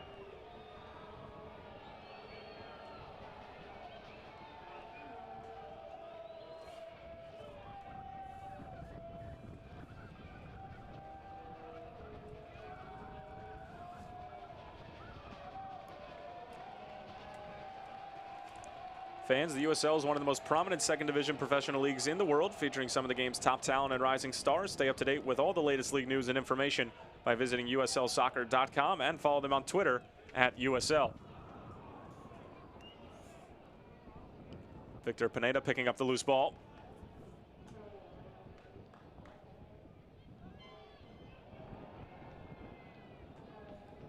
Villalobos getting his first touch after coming on, replacing Kevin Jun. Now it's TJ Kasner in some space. Fans here at HEB starting to sniff something a little bit. Goes back for James. Hunted down by 18, but gets it away to Kai Green, who takes a big touch into space. And it's taken away by Villalobos. And now Todd Wharton committing a foul well after the ball was out of his reach. And Todd Wharton looking to take on the entire Orange County team. This sounds so simple, but something that can allow RGV to avoid losing the ball in everything that just happened with Todd Wharton. If Georgina James looks over his shoulder and feels a player coming, he'll just have more of an idea of where he wants to go with it. At that moment, he felt the defender coming later and hit the ball to Kai Green. He had a lot of pace on that ball, so Green didn't have the best touch. If he takes a look and sees the player coming with him, he's aware of when the player is going to be on his back, won't be surprised. That will be a clean pass to Green, and RGV can build forward, and losing the ball and everything that just happened with Wharton is avoided. It sounds so simple, but he got caught earlier in the first half, didn't check his shoulder, was picked off when he was trying to move forward when Fernandez tracked him all the way back. If he can just check his shoulder, and I think that's something that he'll learn as he will learn to do as he has more of this central midfield role without Charlie Ward. He hasn't been on the ball as much in the run of play in terms of keeping possession, so he hasn't had to worry about that at all times. So I think that's something now that he's in this bigger role is just a simple thing that will make his life much easier and will be better for the team. Again, Charlie Ward being signed to a contract with the Houston Dynamo. Great partnership between RGV and the Houston Dynamo in the MLS, but right now a corner for Orange County. It's Stevanovic on top of it once again. He's delivered a couple of quality balls early on. This one, another good one. It's flicked on towards the back post, and it's just whiskers wide. Oh, it was a great opportunity, as it looked like it was Osageda who was right there on the mix. Osageda wide open, steps up, finds that space, just missed frame. RGV lucky on that one. And now here's a team the other way, skips away from Sagal for the moment. Monday a team cutting towards the byline, away from Magalhaes, tries to cut it across, blocked for the moment. Now it's back for Villalobos. Villalobos trying to get around Kai Green, but that's a tall task, but it will be a throw-in for Orange County here. Just 25 minutes remaining. Orange County led 1-0 thanks to a goal from Stevanovic by way of Fernandez. And then it was Eric Berg converting from the penalty spot.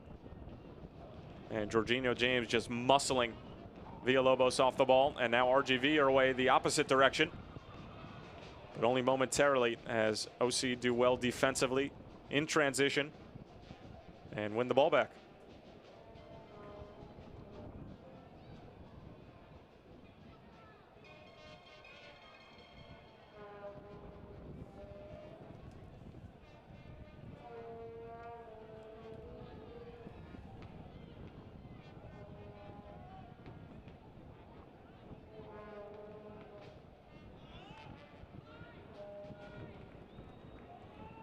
Pass goes out of bounds, intended for Stevanovic, and it'll be a throw-in for RGV as Victor Garza maybe needs to get a little bit more involved in the attack, Morgan.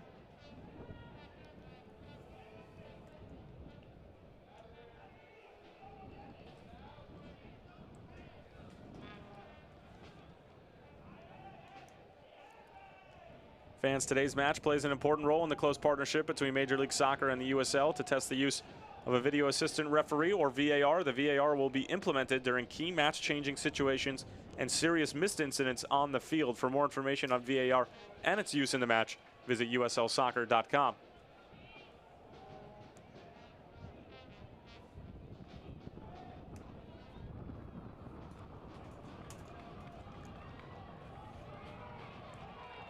And here's RGV, a little bit of space. TJ Kasner closed down by Stevanovic.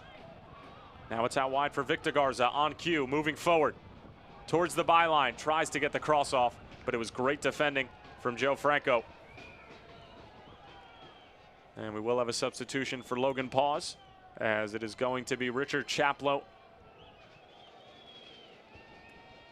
former English player, coming onto the scene here in the 68th minute. And he will replace Oscar Sorto, so a little bit more of an offensive moon from Logan Pause, taking off Sorto and replacing him with Chaplow. And just bringing in a player with so much experience. He'll be in the midfield with Pineda, two players that are considered the engines of this midfield, do so well together, really pair well nicely. I think that's a smart decision, especially RGV has had some momentum. So I think by bringing in Chaplow, it'll add a different dynamic to it and will really force RGV to continue to work and really work for the ball in that midfield, because Pineda and Chaplow are two players that work really well together. And now TJ Kasner down on the field. Possibly some cramping in these almost unbearable temperatures here in South Texas. Over 100 degrees. Over a nice 20-mile-per-hour breeze coming in as well. As TJ Kasner limps off the field, we'll see if he'll be able to continue.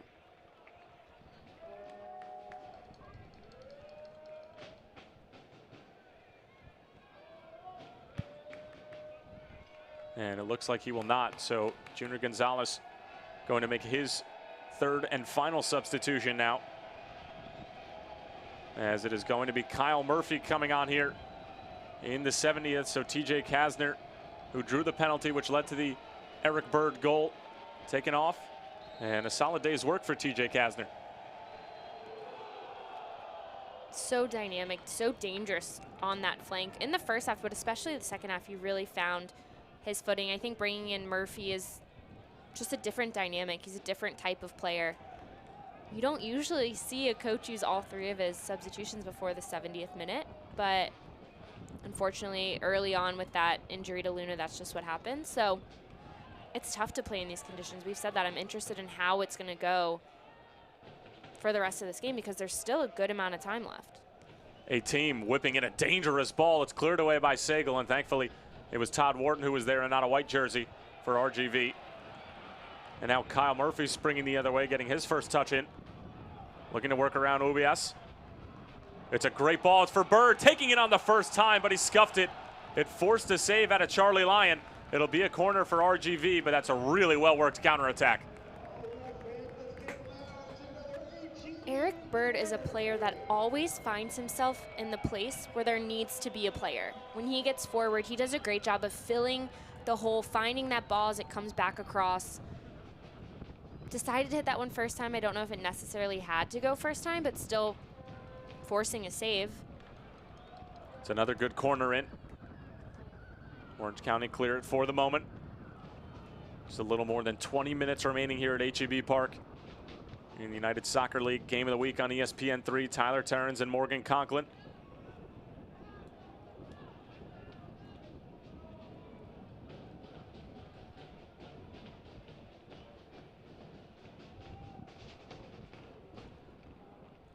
Chaplow getting his first touch in.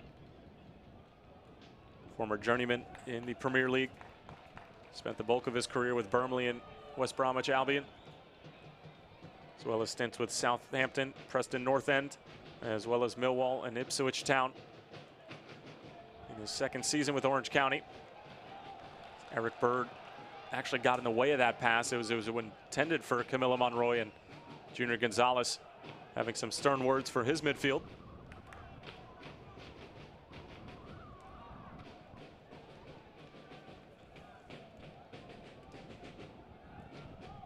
Fernandez finding Villalobos. Nice little combination play from Orange County. But Robbie Sagal to the rescue for RGV. And it'll be another OC throw-in.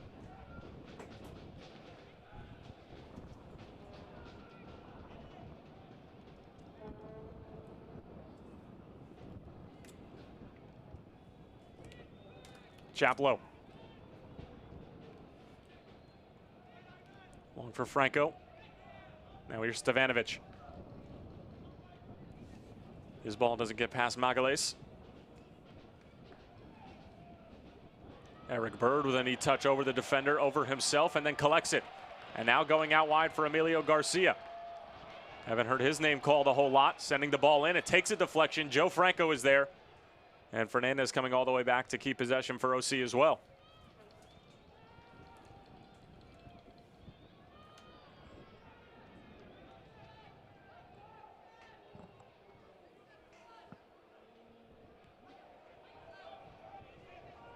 Here's Camilo Monroy, putting his first stamp on the game. Still Monroy. Thought Kyle Murphy might be making a darting run in behind the defense. And it'll be a goal kick for Charlie Lyon. It's a good sign, though, from Camilo Monroy, going right at the defender and trying to make something happen. Well, and you mentioned how Murphy didn't make that run. You could see the little slip ball Monroy tried to play. I like that. I like that he's aware of what's around him. Obviously not in that moment because there wasn't a run, but just aware that that's a good idea. That's a nice ball to play, dangerous to slip it in. He sees that he had the little space and went for that.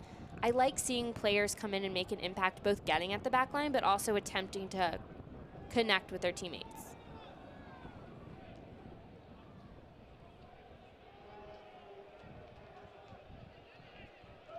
RGV moving forward again into attacking area. As Murphy was taken down, no call from Daniel Radford. Eric Bird doing a good job of coming back and winning the ball back for RGV. And it goes out wide again. Camilo Monroy getting his minutes worth here. Monroy chips it in, and Murphy was trying to flick it on. Might have been better served leaving it for Bird, who probably wouldn't have been able to play that with his feet, but either way, it'll be a goal kick for Charlie Lyon. And something that happened before all of that, Garcia got the ball coming up the field, and Kai Green made a run around him. That's something that was missed in that first half, just based on personnel with Lucatero. sliding more, trying to find width himself.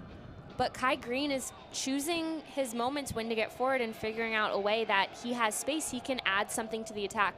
He wasn't played in, but just making that run, it forces this OC backline in midfield to take account of him.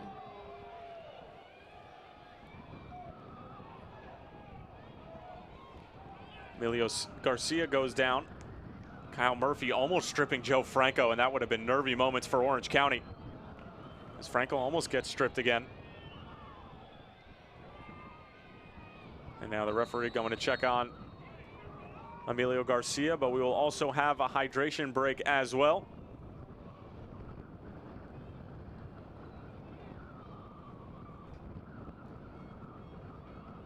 And this will be problematic for RGV if he was not able to continue.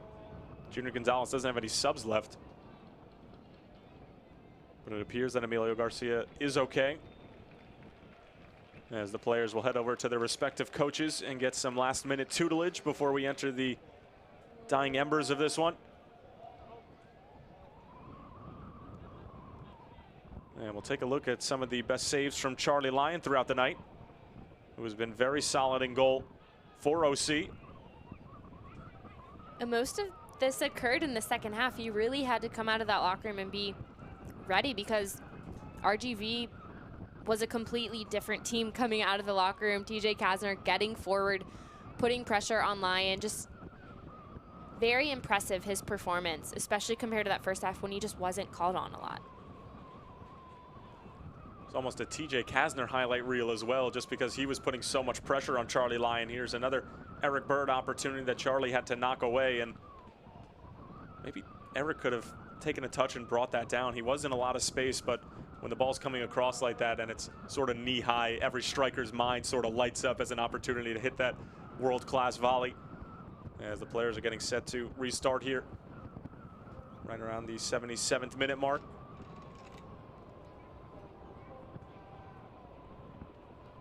It's been a little bit better in terms of the pace of this one in the second half, but there have been times of that same sort of droning play, with both teams being a little bit more conservative in the way they go about it. But it hasn't, I mean, it's been noticeable, but it hasn't been as noticeable because there's been spurts of some really strong play throughout. When in the first half, after we got past those goals, it was really just a bit of a lull play the whole time. At least here, these teams are picking their moments. RGV's gotten forward. OC has tried to get forward at the same time to really switch things up.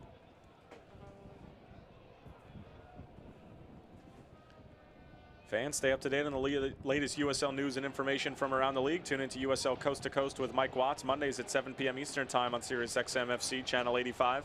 Also, don't forget, SiriusXM FC will air the USL Game of the Week, as here's Monroy with a couple of moves. Still Monroy, looking for an avenue, but it's blocked away. Monroy will try once more. Couple of dances. Still trying to get away from the defender, was looking to get bailed out by the referee, but Daniel Radford, who has called a pretty good game up until this point, does not make the call.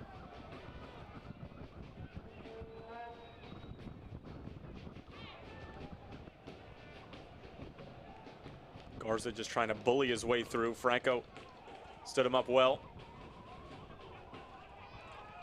Monday 18 taken down, no call from the referee. Garza trying to find Bird, harassed by Chaplow.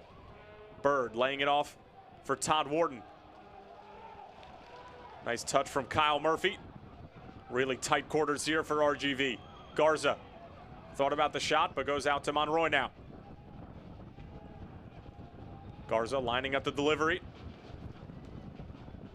Chaplow helping it along, and OC can take a deep breath for the moment as they send it towards Robbie Sagal, and RGV will have to start over again.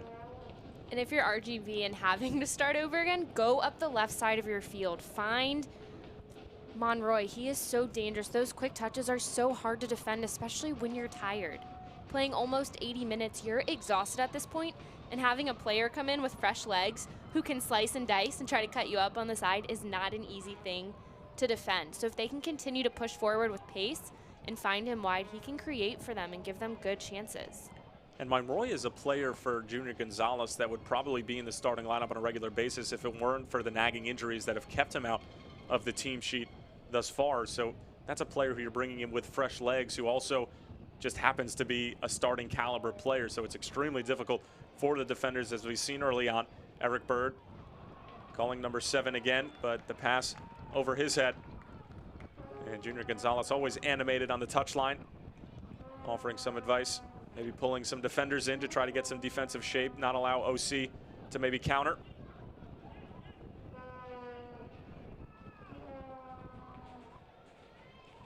Monroy once again. He's really been busy cutting into the inside. Takes a heavy touch, somehow gets the ball back. Trying to skip away from Chaplow, now goes out wide for Kai Green. Garcia.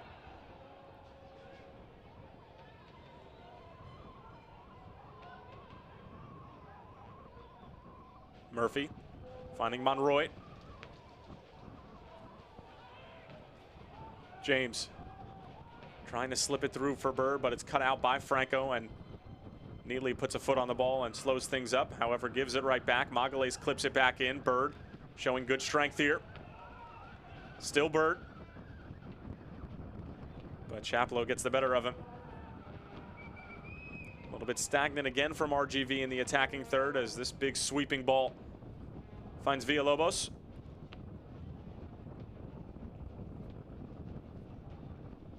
A team looking to take a big touch into space, but ended up getting double teamed by Kai Green, as well as Robbie Sagal, who's sitting on a yellow card.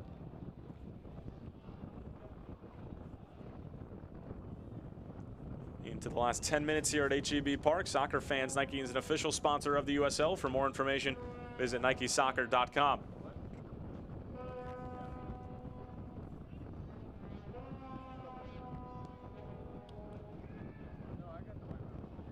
Nice move from Victor Garza.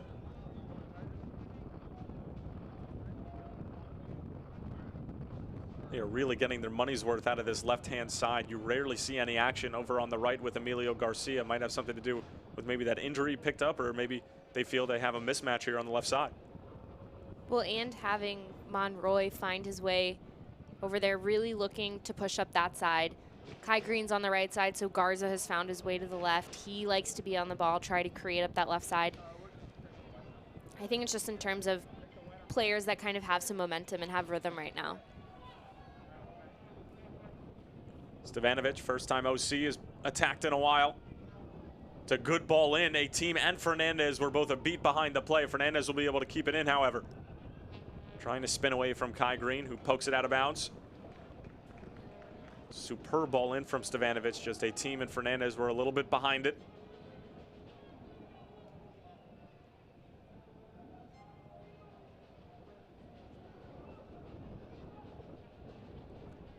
A team trying to find Chaplow, but it was cut out by Garcia, who's looking to operate quickly the other way. Great work from Murphy to bring it down for Bird. And now it's Monroy once more, matched up with Joe Franco. Franco's done well thus far. Monroy driving towards the byline, now putting the brakes on. Monroy clips it in, looking for Murphy, who's trying to bring it down. He takes a knock, no call.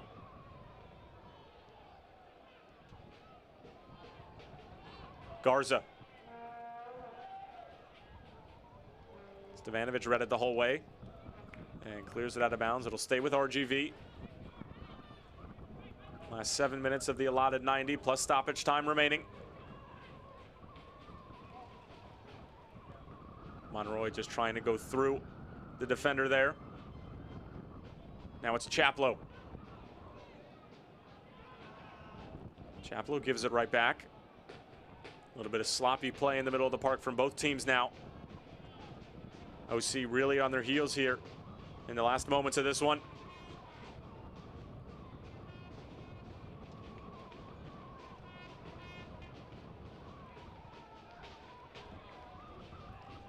Big sweeping ball over to Monroy, who once again looking to go at Joe Franco. It's a great back heel along for Garza on his favored left foot. It's a good ball in. Eric Bird elevating. Oh, and it's just wide. What a chance for Eric Bird to try to put RGV in the lead in the last 5 minutes of this one. A phenomenal ball in from Garza. Eric Bird just whiskers away from the game winner. I love this ball in from Garza. Beautiful curl on it. Bird just beats his player to the ball, just steps in front of him. Beautiful header, just misses wide. I love that buildup. As a former outside back, seeing an outside back get forward, get into the attack, and send in that cross, that is just beautiful how it was done. Bird did everything he needed to do, just missed the mark. Now here's OC coming the other way. Stevanovic looking to find a team. Things starting to open up a little bit. A team with some good skill, but absolutely stood up by Victor Garza. That is great defending from number 3. And now OC with numbers committed forward. We're almost caught in a tough spot, but do well in the middle of the park to win the ball back. However, they give it right back. And now it's Kyle Murphy being sent into space. It takes a knock off of his shoulder. Still with some steam ahead, but Joe Franco cuts it out. And I'm sure Kyle Murphy would love to have that one back, as Camilo Monroy had tons of green in front of him. Joe Franco just read that play completely, read it right off Murphy's foot. Did everything he needed to do and should have done in that moment. But that was a big play because Monroy was in. If that ball got to him, he had so much space. Possibly a man of the match performance for Joe Franco, who's done a great job in isolation defending, as that shot from Villalobos goes high and wide, and it'll be a goal kick for Carducci.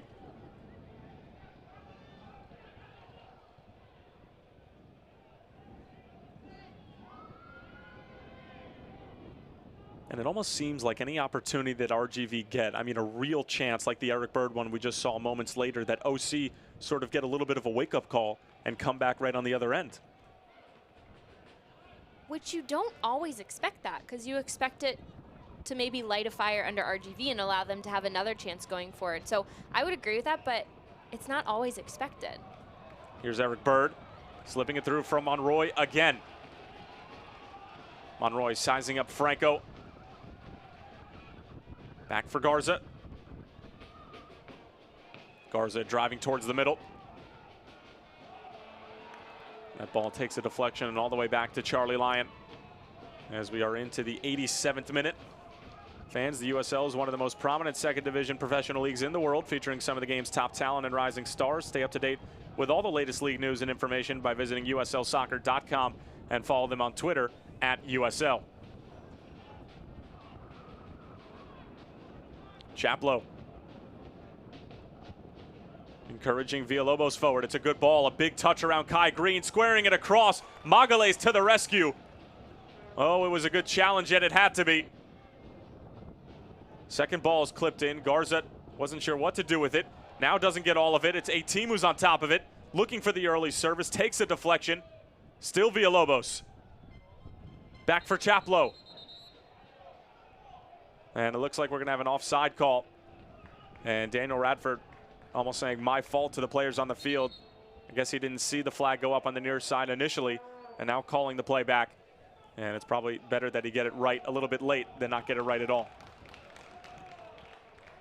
That initial play, Magalhaes saved a goal-scoring opportunity for Orange County. Villalobos took a perfect touch past Kai Green, beat him to the ball, had the big touch he was able to get around, and set a beautiful ball back across.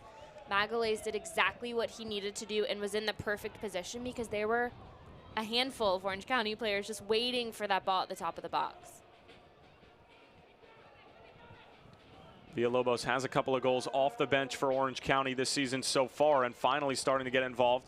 But here's Camilo Monroy trying to get around a team. And you can see all the white jerseys just sort of gravitate over towards Camilo Monroy every time he gets on the ball, trying to help out Joe Franco and the OC back line.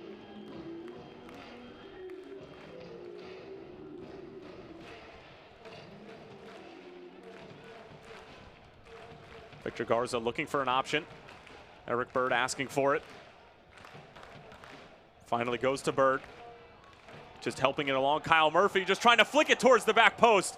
And it just goes over the bar. It was a clever idea from Murphy. Didn't have much else to do, but made the most out of the opportunity. It stays 1-1. And that's just making something out of nothing. You could see Bird just try to get some sort of touch on it to put the ball in a dangerous place, which is exactly what he did to allow Murphy to get on the other end of that. Got a much better touch and look on frame than you would have originally thought.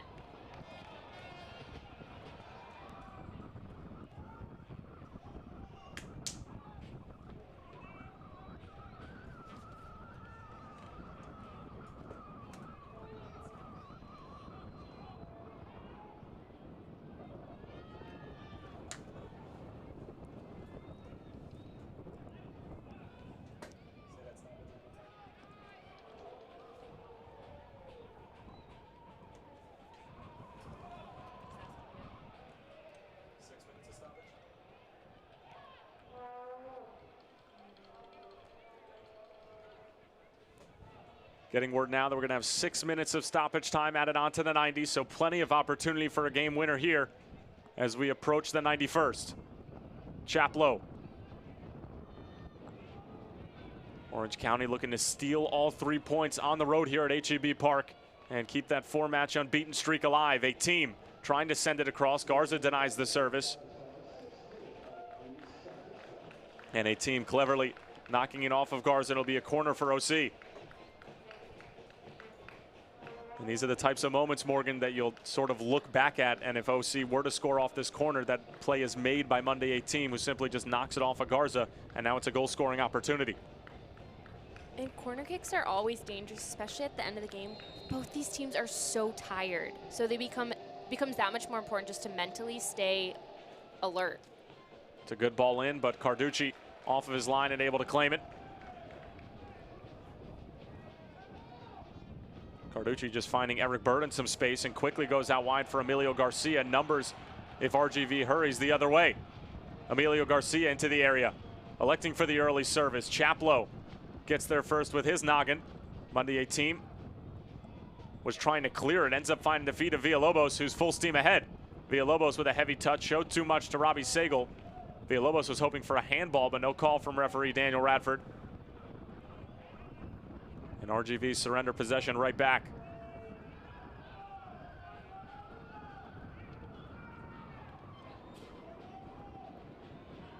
Fernandez around Victor Garza, who just yanks him down. And it will be a yellow card to Victor Garza, showing the mustard here in stoppage time. And Wilito Fernandez just taking a little break here. It's hard to get up after a foul like that. Honestly, it doesn't seem like much, but right there for Garza to pull Fernandez down, excuse me, to pull Monday 8 team. To pull down a team right there, you're exhausted. You've been playing so hard. Whether you're defending and if you go down on the ground or if you're pulled down, it's hard to get back up. I don't blame him for laying there. It really is so much more difficult than you would think. Well, Monday 8 team is up, and he is moving around. And it'll be a free kick for Richard Chaplow to try to whip in. It's about 40 yards out. This is a superb ball in. Fernandez got there, but couldn't get the header right. Ball pinballs around off of Villalobos and Garcia. Now it's Eric Bird. Bird going all the way over for Monroy. Good first touch into space. Still Monroy, but a good job from Navarro to come out and cut him off. And now OC looking to operate quickly the other way. Along for Stevanovic. Orange County waiting for the cavalry to arrive.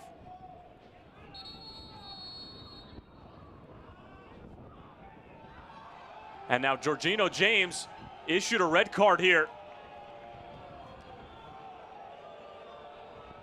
As Wilito Fernandez on the ground holding his jaw, so you have to imagine that it was something away from the play that an assistant referee caught the attention of head referee Daniel Radford's attention. And now Jorginho James sent off here in the 94th minute. And for the last moments of this one, RGV will be down a man, and for the next match will be without one of their star players.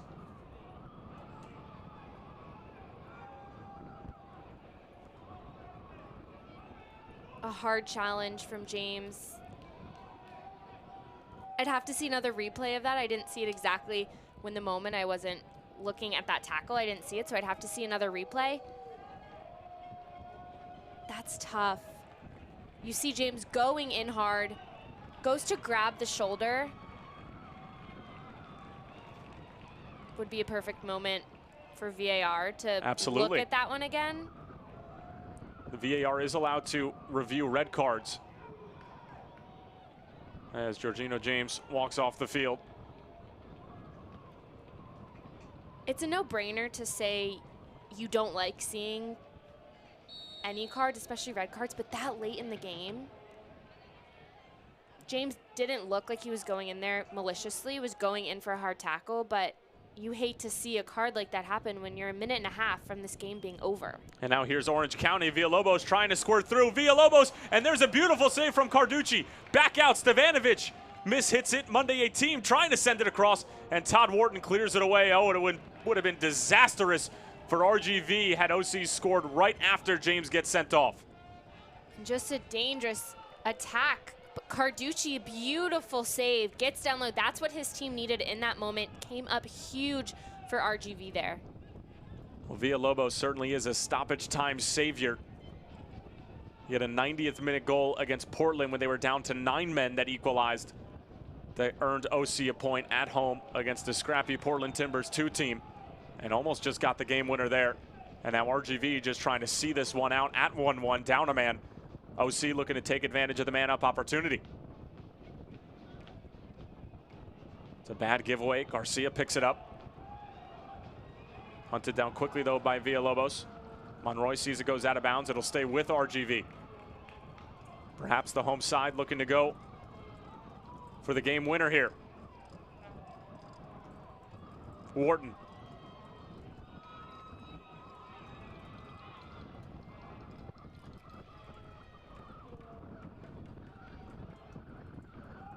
Murphy goes all the way back for Todd Wharton once more.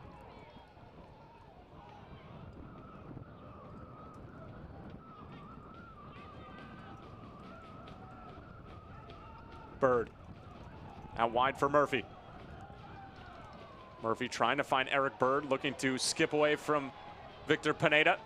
Camilo Monroy trying to get to the byline, but takes one too many touches. And the last one goes out of bounds, and it's a goal kick for Charlie Lyon.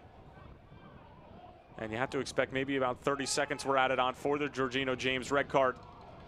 But the final whistle has to be on Daniel Radford's mind, as this one looks like it's going to end in a 1-1 draw between two teams who are on the outside looking in terms of the playoff picture. Orange County looks to keep their unbeaten streak alive, and they will. Final score here from HEB Park, RGV 1 and Orange County 1. You can see the players are absolutely shattered on the field, exhausted, both having played games in the past week. They'll see each other again on Saturday. Morgan, your thoughts? Hard-fought game on both sides. Definitely wanted to see another goal for RGV in that second half. They played so much better, but hard-fought on both sides. 1-1 here from HEB Park. We'll be back with final stats and highlights when we come back. At Doctors Hospital at Renaissance Health System, we have one goal: advancing the health of the Rio Grande Valley. We're over 700 physicians and 1,200 nurses, researchers, and educators using innovative medicine and the most advanced technology to offer world-class health care here at home. As the only locally owned and operated hospital in South Texas, we are deeply committed to our community and its health. Doctors Hospital at Renaissance Health System, here for you for life.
Full time here at HEB, RGV and Orange County playing to a 1-1 draw. Stevanovic and Eric Bird, your goal scorers midway through the first half, and that's how it would finish.